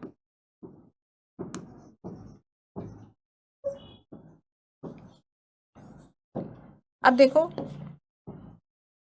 अगर हम यहाँ पर काइंड्स ऑफ वे की बात करें, कई तरीकों की बात करें, तो उसमें एक तरीका ये हो सकता है, और हर एक राइट जो है वह क्या इंडिकेट करेगा कि अगर हमें वेलबींग के लिए चाहिए, ह्यूमन वेलबींग के लिए चाहिए, तब जाके इस तरह के जो राइट्स है वह हम गवर्नमेंट से क्लेम कर सकते हैं। जैसे कि हमने बात की लास्ट कि अगर राइट टू स्मोक है, तब वह एक क्लेम का पार्ट नहीं होगा जो कि आप स्टेट से मांगेंगे, ठीक है।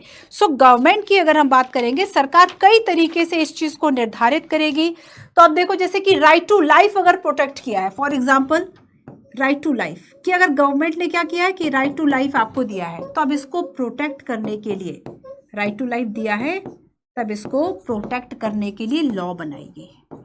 Right to life and personal liberty अगर दिया गया है, तो अब आपको मनमाने तरीके से गिरफ्तार नहीं किया जाएगा, और अगर गिरफ्तार किया जा रहा है तब आपको पहले कारण बताया जाएगा, आपको मजिस्ट्रेट के सामने पेश किया जाएगा, और जज जो है वह इस बात को बताएंगे कि क्या जो गिरफ्तारी की गई है पुलिस के द्वारा वो सही है या फिर नहीं है, ठीक है। सो यहाँ पर देखो कि राइट टू लाइफ अगर गवर्नमेंट जो है इसने दिया है, देन ये क्या करेगा, इसको प्रोटेक्ट करने के लिए लॉ बनाएगा। और प्रोटेक्ट, इसका मतलब ये भी होगा कि राइट टू लाइफ में ये भी तो शामिल है, केवल जीने का अधिकार थोड़ी कि जाओ जी लो अपनी जिंदगी, बल्कि आप कुछ ऐसे लॉ बनाएंगे। सो ताकि मुझे कोई हानि ना पहुंचा पाए, इसके लिए गवर्नमेंट काम करेगी। So protect me from injury by other, protect me. अच्छा, स्वतंत्र, जब हमने फ्रीडम स्वतंत्रता को पढ़ा होगा तो उसमें हार्म प्रिंसिपल हमने देखा।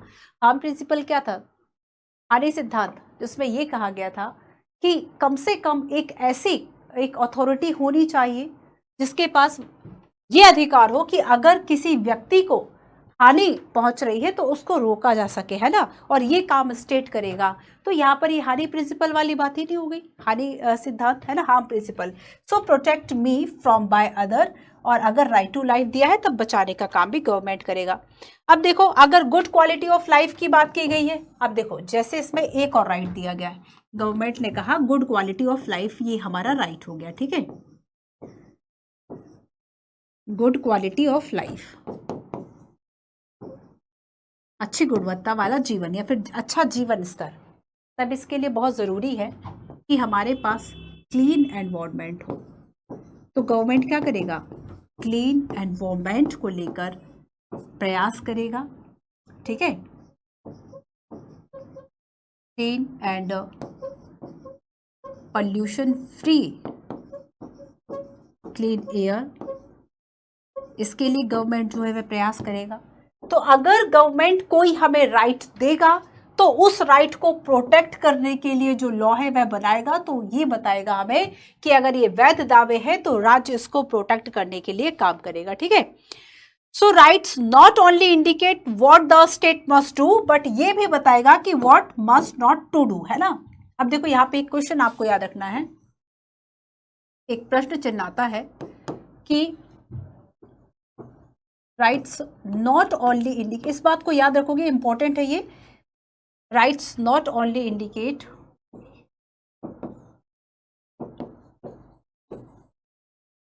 What the state must do, ठीक है।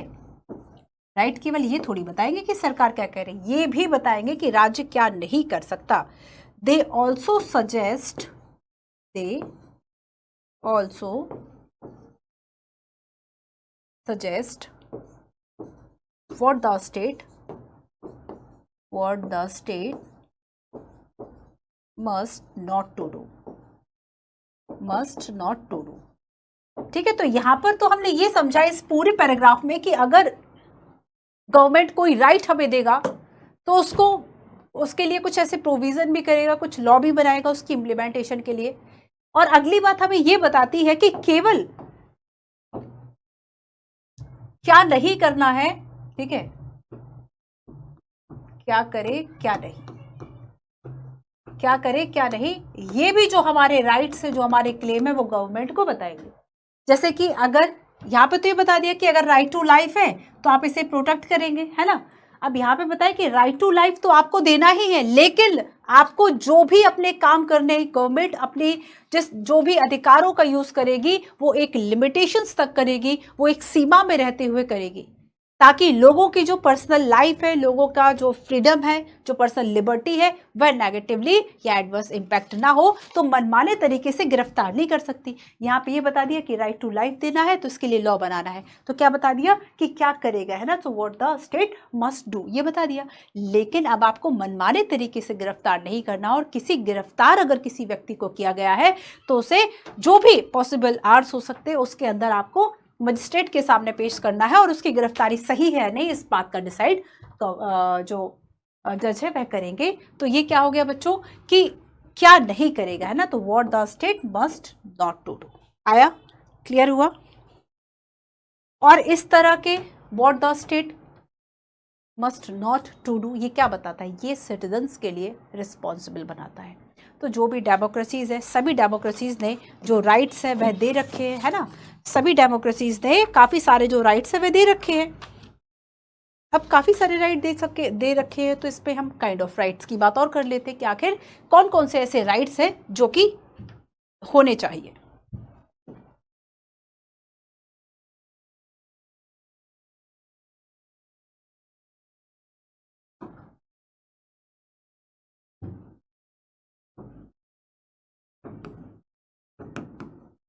पॉलिटिकल राइट्स,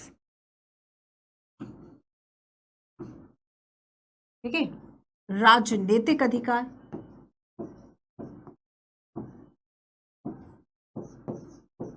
इकोनॉमिक राइट, आर्थिक अधिकार,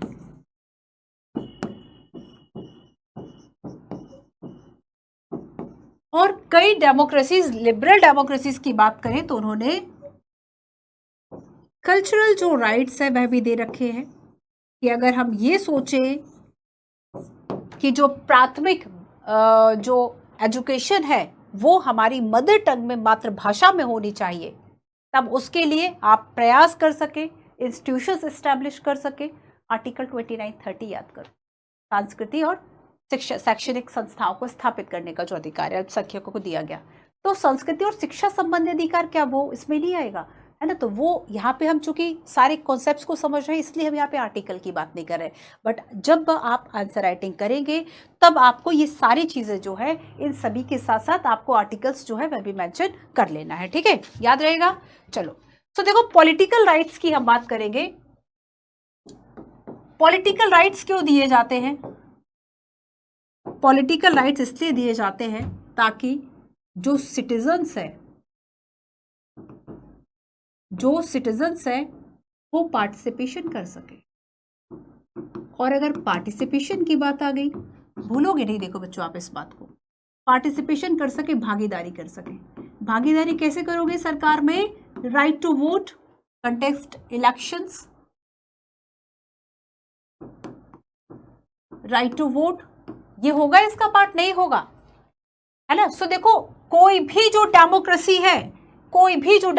है वो जब फॉर्म होती है तो उसका आधार ही होता है कि हम लोकतांत्रिक व्यवस्था तो बनने जा रहे हैं, बट हम क्या करेंगे? हम पॉलिटिकल राइट्स देंगे, हम सिविल राइट्स देंगे। तो पॉलिटिकल राइट्स जो है वह सिविल राइट्स के साथ जुड़े हुए हैं।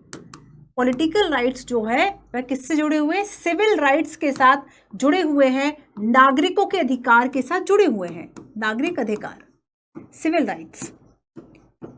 तो कोई भी डेमोक्रेसी जब एस्टैब्लिश होती है, फॉर्म होती है, तो उसकी ये बुनियाद होती है कि वो अपने सिटीजन्स को पॉलिटिकल राइट दे, वो अपने सिटीजन्स को सिविल राइट दे। और अगर आपने ये दोनों चीजें ही नहीं दी है तब किस बात की डेमोक्रेसी? फिर तो डेमोक्रेसी सस्टेन ही नहीं कर पाएगी। अब इकोनॉमिक राइट इसलिए देने पड़ते हैं क्योंकि कोई भी व्यक्ति, अगर आप सोचो कि आपके जो पोटेंशियल है, जो स्किल्स है, टैलेंट है, उसका आप डेवलप कर पाओ, है ना। इतनी फ्रीडम हम सभी को होनी चाहिए। फ्रीडम वाले चैप्टर में हमने पढ़ा था कि फ्रीडम का मतलब क्या है। फ्रीडम का मतलब है कि आपको एटलीस्ट इतना एक स्पेस मिल जाए जिसमें आप खुद को एक्सप्रेस कर सके, जिसपे आप खुद को व्यक्त कर सके। और यहाँ पर देखो इकोनॉमिक राइट्स की हम बात करेंगे तो आपको अपनी स्थिति को सुधारने का मौका मिलना चाहिए, आपको अपनी स्थिति को सुधारने का मौका मिलना चाहिए। और ये सीधा सीधा जुड़ जाता है आपके आर्थिक पक्ष से, इकोनॉमिक पक्ष से, है ना। सो आर्थिक अधिकार जो है वह हमारी बेसिक मिनिमम नीड्स को, हमारी जो बेसिक नीड्स है, बेसिक नीड्स क्या क्या आएगा इसमें? फूड, शेल्टर, क्लॉथ्स, अब तो हेल्थ वगैरह भी सब शामिल हो गया है, पहले नहीं था। पहले रोटी कपड़ा मकान, मूवीज भी बनती थी। अब अगर हम हेल्थ की बात करें, मिनिमम एक एजुकेशन की बात करें, तो ये भी इसमें शामिल हो गया।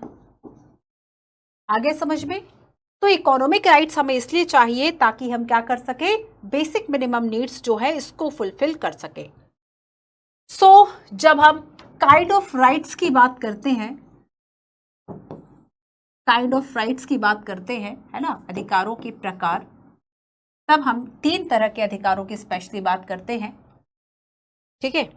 तो political rights are supplement by civil liberties. अच्छा देखो बच्चों, सिविल राइट्स, अगर हम सिविल लिबर्टीज की बात करें, जब तक आपको ये प्राप्त नहीं होगी तब तक आपका पॉलिटिकल राइट्स मिल जाएगा भी कोई अर्थ नहीं है। अगर आपकी बेसिक मिनिमम नीड्स जो है वह कंप्लीट नहीं होंगे, आप राइट टू वोट कभी नहीं मांगोगे। इसलिए नहीं मांगोगे क्योंकि एक जो भूखा व्यक्ति है वह रोटी मांगेगा, वह वोट का अधिकार नहीं मांगेगा। तब यहाँ पर पॉलिटिकल राइट्स जो है इसका एंजॉय कर सके कोई एक सिटीजन, इसका यूज कर सके, इसके लिए बहुत जरूरी है कि जो सिविल लिबर्टीज है वो बेसिकली हो सके, है ना। तो राजनीतिक अधिकार और जो स्वतंत्रता है, ये दोनों सारी चीज, ये दोनों जो है वे साथ में जुड़े हुए हैं, ठीक है। Political rights are supplemented by civil liberties. तो पॉलिटिकल राइट्स जो इंपॉर्टेंट इस तरह की लाइंस है ना, यहां से सीधा बेस का क्वेश्चन आ सकता है, इस वजह से मैं ये चीजें आपको लिखवा देती हूँ। पॉलिटिकल राइट्स, ठीक है, क्योंकि केवल पॉलिटिकल राइट्स आपको नहीं मिल सकते कि आप सोचो कि आपको कोई राइट नहीं है, केवल पॉलिटिकल राइट्स, ऐसा नहीं हो सकता। So political rights are supplemented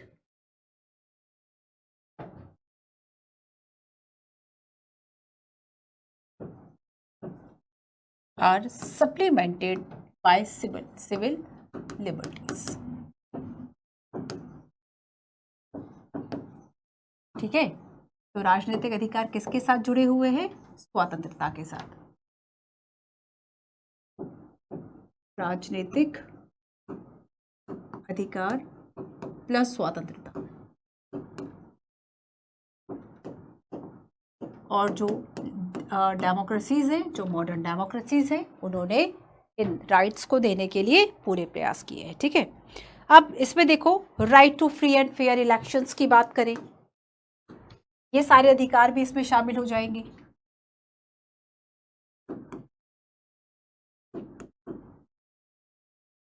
right to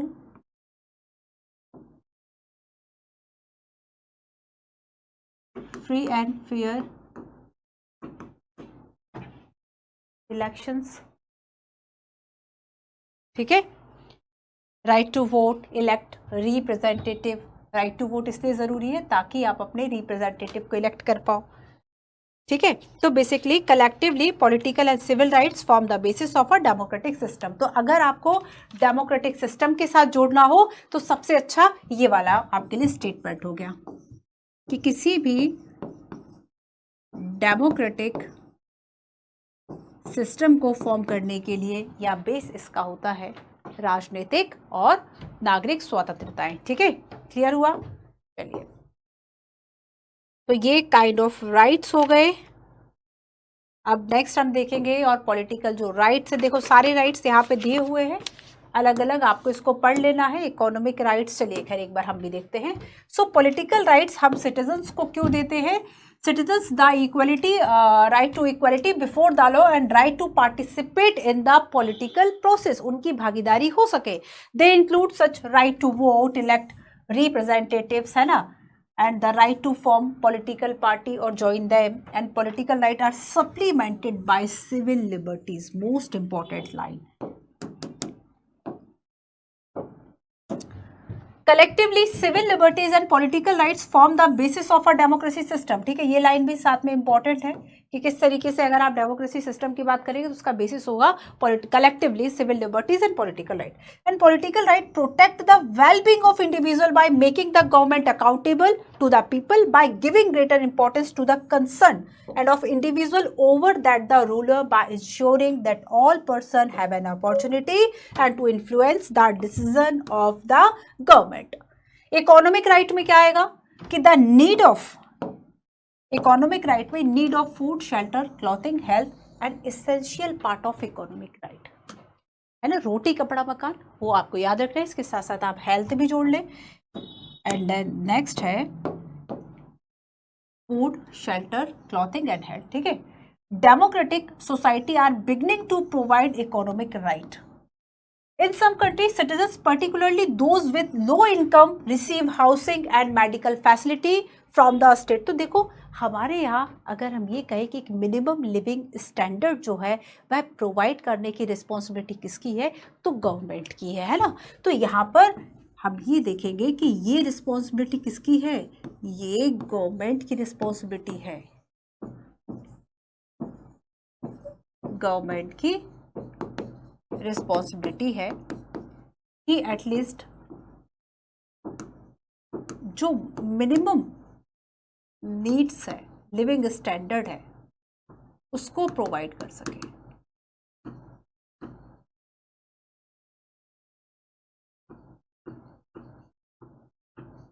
clear? न्यूनतम जीवन स्तर को सुनिश्चित करना सरकार की जिम्मेदारी होगी। In India, the government has recently introduced a rural development guarantee scheme। अब देखो सरकार ने अगर मान लो फॉर एग्जाम्पल ये स्कीम चलाई फॉर पुअर पीपल, है ना, कि किस तरीके से उनकी मदद हो सकती है, तो रोजगार गारंटी एक जो स्कीम है वह ला दी। एंड अगर हम कल्चरल राइट की बात करें तो more and more democracy are recognise the cultural claims of the citizens. और स्पेशली अगर हम इंडियन कॉन्स्टिट्यूशन की बात करें तो इसमें कॉन्स्टिट्यूशन में कौन सा आर्टिकल है, आर्टिकल 29 एंड 30 की बात भी की जाती है। और अगर आप संस्कृति को अपने धर्म के साथ जोड़कर देखें तो 25 से लेके 28 जो आर्टिकल है वह भी आप इसमें लिख सकते हैं। सो देखो इसमें ये आ गया कि जो प्राइमरी एजुकेशन है वो आपकी मातृभाषा में हो, जो प्राइमरी एजुकेशन है वह आपकी मातृभाषा में हो और अपनी मातृभाषा को सीखने सिखाने के लिए आप इंस्टीट्यूशंस जो है वो स्टैब्लिश कर पाए, ठीक है, अपने कल्चर को प्रोटेक्ट कर पाए, ये ज़रूरी। एंड लास्ट इसमें टॉपिक है राइट्स एंड रिस्पॉन्सिबिलिटीज़ का। लास्ट टॉपिक है अधिकार और जिम्मेदारियाँ। अधिकार और जिम्मेदारियाँ।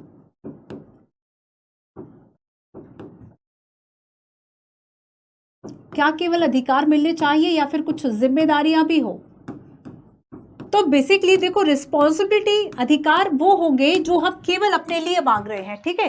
तो अधिकार क्या हुआ कि पर्टिकुलरली आप जैसे राइट टू फ्रीडम की बात कर रहे हो तो वो राइट टू फ्रीडम केवल आपके लिए व्यक्तिगत रूप से। अच्छा, एक बात और देखो कि राइट और रिस्पॉन्सिबिलिटी की अगर हम बात करें, इसका एक वाइड पर्सपेक्टिव समझने की कोशिश करना, ठीक है।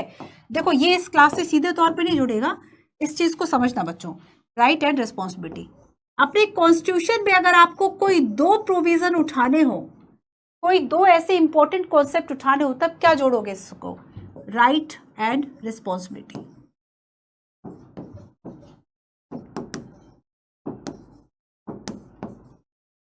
जैसे कि आप जब फंडामेंटल राइट्स की बात करते हैं, सीधे तौर पे फंडामेंटल राइट्स जुड़ गया इससे, ठीक है। और जब हम बात करेंगे जिम्मेदारियों की, तब यहाँ पर हम देखेंगे कि कुछ जो गवर्नमेंट काम कर रही है डीपीएसपी के अंतर्गत, ये इसमें शामिल हो गया। जो फंडामेंटल ड्यूटीज है ये इसमें शामिल हो गया, है ना। तो यहाँ पर राइट्स जो बात कर रहे हैं वह केवल इंडिविजुअल की बात कर रहे हैं। जो आपका देखो राइट एंड रिस्पॉन्सिबिलिटी, आप क्वेश्चन का आंसर कैसे लिख सकते हैं? आपने इस कॉन्सेप्ट को बहुत विस्तृत तरीके से समझ लिया। अब आप इसमें जो कॉन्स्टिट्यूशन है वो मिक्स कर लीजिए और आपका आंसर तैयार हो गया। तो देखो, जब हम फंडामेंटल राइट्स की बात करेंगे, आर्टिकल 12 to 35, है ना, इन आर्टिकल्स, तो ये इंडिविजुअल, कलेक्टिवली भी कुछ दिए जाते हैं, जैसे कि संस्थानों की स्थापना करना, है ना, प्रबंधन, ये सारी चीजें, सोसाइटी की भी बात की गई है। बट यहाँ पर ज्यादा तौर पर अगर हम देखें तो राइट्स हम अपने लिए डिमांड कर रहे हैं। लेकिन अगर हम जब डीपीएसपी की बात करेंगे तो डीपीएसपी का जो कॉन्सेप्ट है ये सोशल वेलफेयर से जुड़ जाता है, सोशल वेलफेयर से जुड़ जाता है, रिस्पॉन्सिबिलिटी से जुड़ जाता है। कुछ फंडामेंटल ड्यूटीज ऐसी हैं जो कि हमें ये एहसास दिलाती है कि केवल बीइंग अ सिटीजन्स हमारे केवल राइट्स नहीं हैं बल्कि हमारे कुछ अधिकार भी हैं। और यहाँ पर एक और मैं आपको बता देती हूँ कि आप इसमें देखो, इस तरीके से फॉर्मेटिंग साल भर चीजों की करते रहोगे, क्वेश्चंस की करते रहोगे, अपने आप मेंस पे आपसे क्वेश्चंस बच जाएंगे। सो महात्मा गांधी का जो कोट है वो आपको इसमें शामिल करना है कि अगर आप अपने अधिकार जो है वह चाहते हैं तो अपनी जिम्मेदारियों को ठीक से निभाइए। तो आंसर फॉर्मेटिंग के सीखने का एक अच्छा तरीका हो सकता है। आप कॉन्सेप्ट को समझ गए और बाकी सारी चीजों क्लियर। सो अधिकार और जिम्मेदारियां, so rights not only place obligations upon the state. क्या केवल ये ऐसी है कि नहीं केवल राज्य पर ही ऑब्लिगेशंस लगाती कि जो राज्य है वह हमें इन सभी चीजों को प्रोवाइड करेगा? क्या केवल राज्य के लिए ही निर्देश है? राज्य के खिलाफ जो एक सिटीजन्स के अधिकार है वही तो वो फंडामेंटल राइट्स है ना, कि आप राज्य से क्लेम कर रहे हैं, स्टेट से क्लेम कर रहे हैं, दावेदारी दिखा रहे हैं कि ये क्लेम जो है वह आपका राइट है। और वो क्लेम जस्टिफाई क्लेम था, सोसाइटी ने भी उसको रिकॉग्नाइज किया था, ठीक है। सो यहाँ पर ये केवल ऐसी चीज नहीं है जो कि एक तरफा हो, बल्कि अगर हम for instance to ensure sustainable development, but they also place obligations upon each of us। हम सब पर भी कुछ obligations जो है वह ये लगाते हैं। जैसे कि अगर हम ये कहें, और ये obligations जानते हो किस मायने में ऐसे होते हैं जो कि हमें फॉलो करना चाहिए। जैसे कि हम पर्सनल नीड्स की बात अगर छोड़ दें, so some things as being good for all of us, जो सभी के लिए गुड है, हम सभी के लिए जो बहुत बेहतर है, जैसे कि ओजोन लेयर का प्रोटेक्शन करना, है ना। अब यहाँ पर अभी तक हमने बहुत राइट टू फ्रीडम, लाइवलीहुड, इन सब की बात कर ली। अब हम बात करेंगे कि जो पूरे समाज, पूरे अर्थ के लिए, हमारे जीवन के लिए जरूरी है। तो जैसे कि सभी के लिए अगर कोई चीजें जरूरी है तो वो बेसिकली क्या है, उसको प्रोटेक्ट करने की जरूरत है। तो फॉर एग्जांपल ओजोन लेयर को प्रोटेक्ट करना, वाटर पॉल्यूशन को मिनिमाइज करना, है ना, ग्रीन कवर को मेंटेन करना, प्लांट करना न्यू ट्रीज को, प्रिवेंट करना cutting down at the of forest. तो बेसिकली इकोलॉजिकल बैलेंस के लिए बहुत जरूरी है ना, हमारा अस्तित्व बचा रहे इसके लिए बहुत जरूरी है। तो यहाँ पर हमें इस तरह की जो चीज़ें हैं वो हम पर बेसिकली जिम्मेदारियां डालती हैं कि हमें किस किस जो काम है वह करने हैं नहीं करने हैं। अब देखो, तो पहली बात हमने इसमें ये सीखी कि दे compel us to think not just of our own personal interest need बल्कि interest but to defend something as being good for all of us। ये पहली बात थी, पहली बात ये है। अब secondly they require that an individual respect the right of other। देखो ये भी जरूरी है ना कि हम दूसरों के भी जो रिस्पेक्ट्स है, दूसरों के भी जो राइट्स है उसका भी आदर करें। कि अगर हम ये कहते हैं कि एक्सप्रेस फ्रीली एक्सप्रेस जो है वह हम खुद को करें, है ना, हमारी अभिव्यक्ति, हमारी रचनात्मकता के लिए, क्रिएटिविटी के लिए, ओरिजिनलिटी के लिए बहुत ज़रूरी है। तो आप दूसरे का भी सम्मान कीजिए, ठीक है, आप दूसरे का भी सम्मान कीजिए। So basically also grant the same right to other. वही बात है कि जैसा विश्व हम देखना चाहते हैं, जैसी सोसाइटी हम देखना चाहते हैं, वैसे हम खुद बनने का प्रयास करें, ठीक है। And third, we must balance our right when they come into conflict. अब देखो बच्चों, यहां पर बैलेंस करना, अगर वो कंफ्लिक्ट वाली सिचुएशन में आ गए, अब वही हो गया किसी के राइट टू प्राइवेसी, आपने उससे बिना पूछे उसकी जो फोटो थी आपने पोस्ट कर दी नेट पर, ये क्या हो गया, ये कंफ्लिक्ट हो गया। हमें वहां रुक जाना है जहां से दूसरे की स्वतंत्रता जो है वह शुरू हो गई। ये हम पे जिम्मेदारियां डालती है। तो राइट्स एंड रिस्पॉन्सिबिलिटी, ठीक है, क्लियर। चलिए, at the last, citizen must be vigilant about limitations. जो नागरिक है ना, उन्हें क्या कहना चाहिए, विजिलेंट, थोड़ा सा सतर्क रहना चाहिए कि क्या जो प्रतिबंध है वो उनके अधिकारों पर लगाए जा रहे हैं, ठीक है। प्रतिबंध जो अधिकारों पर लगाए जा रहे हैं उस पर थोड़ा सा सतर्क रहना है। फॉर एग्जाम्पल, जो गवर्नमेंट है वह नेशन सिक्योरिटी के नाम पर फोन टैपिंग करे, है ना, कोई आतंकवादी घटना होने वाली है, या फिर कोई किसी भी तरह की राष्ट्रीय सुरक्षा के लिए अगर खतरा है, तब उसके लिए फ़ोन टैपिंग या फिर और भी गिरफ्तारियां जो है वह मनमाने तरीके से करें, है ना, जिसे भी संदेह हो, प्रिवेंटिव डिटेक्शन के आधार पर किसी को भी गिरफ्तार करें, तब क्या हमें सतर्क नहीं होना चाहिए इस चीज़ के ऊपर। सो यहाँ पर अगर वह रिस्ट्रिक्शंस जो है वह इंक्रीज करती है बिकॉज ऑफ ये लगता है कि नेशनल सिक्योरिटी है, इसके ग्राउंड पर, है ना, नागरिकों की जो स्वतंत्रता है, जो सिविल लिबर्टीज है, उसको कहीं ना कहीं प्रभावित कर रहे हैं, तब हमें सतर्क रहना है कि क्या ये सच में जरूरी है। तो even though rights can never be absolute, we need to be vigilant in protecting our right and those of other for they from the basis of democratic society. So देखो, एब्सोल्यूट तो ये राइट नहीं है, but हमें vigilant जरूर रहना है। ये था आपका आज का चैप्टर। चलिए आइए क्वेश्चंस देखते हैं। अभी आपको करंट अफेयर में ये देख लेना है कि रिसेंटली जो 10 दिसंबर 1948 की बात करें तो यहाँ पर जो सार्वभौमिक अधिकारों का जो घोषणा पत्र, universal declaration of human rights, ठीक है, ताकि सबको अवेयर किया जा सके, और ह्यूमन जो है, हम ह्यूमन बीइंग है, इसके लिए हमें ह्यूमन राइट्स जो है वह मिले हुए हैं। तो एक ऐसा विश्व बनाया जा सके, फ्रीडम, जस्टिस एंड पीस जो है वह इस विश्व में हो, इसके लिए इसकी जो universal declaration of human right है, इसकी प्रस्तावना बात करती है। अब जरा क्वेश्चंस देखो, ये आपको लिखने की कोशिश करना है, कोशिश नहीं, लिखना ही है। What are rights and why are they important, है ना, है क्या, राइट्स क्या है और इम्पोर्टेंट क्यों है, and what are the basis on which claim to right can be made, on what ground some right considered to be universal in nature, identify 3 right which you can consider universal। आप किन rights जो है उन्हें universal कह सकते हैं। Discuss briefly some of the new right claim which are being put forward in our country today. For example, the right of tribal people to protect their habitat and way of life, and the right of children against bonded labor. Differentiate between political, economic and cultural rights. ये तो आसानी से कर लोगे। Political, economic and cultural. Examples भी बताइए each kind of rights का। Right place some limits on the authority of state, explain। Important है क्वेश्चंस, ठीक है। चलिए, तो इसमें question number 1, question number 5 and question number 4 ये ज्यादा इंपॉर्टेंट होंगे। तो देखो, आज की क्लास में हमने राइट्स की बात की, हमने जाना व्हाट आर राइट्स, आते कहाँ से हैं? Legal right and state, right and responsibility and kind of rights. ठीक है, दो राइट्स की और हमने बात की, right to be forgotten and PR, personality rights.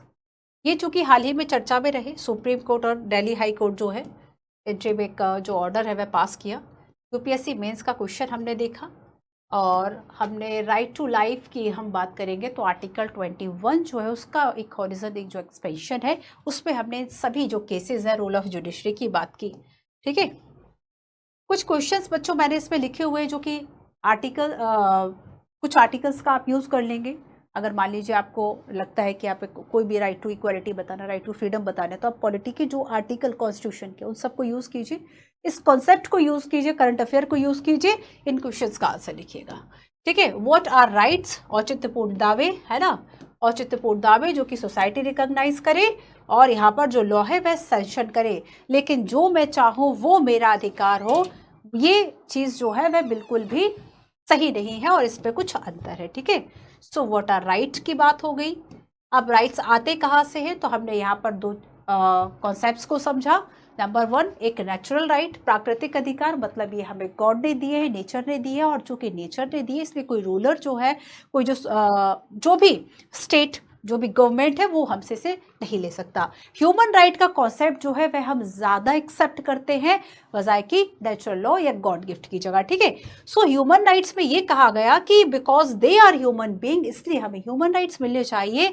And the list of human rights which people have claim has expanded over the year. ये जो वर्ड है ना, एक्सपेंडेड, ह्यूमन राइट जो लिस्ट है या फंडामेंटल राइट की जो लिस्ट है वो एक्सपेंडेड हो रही है।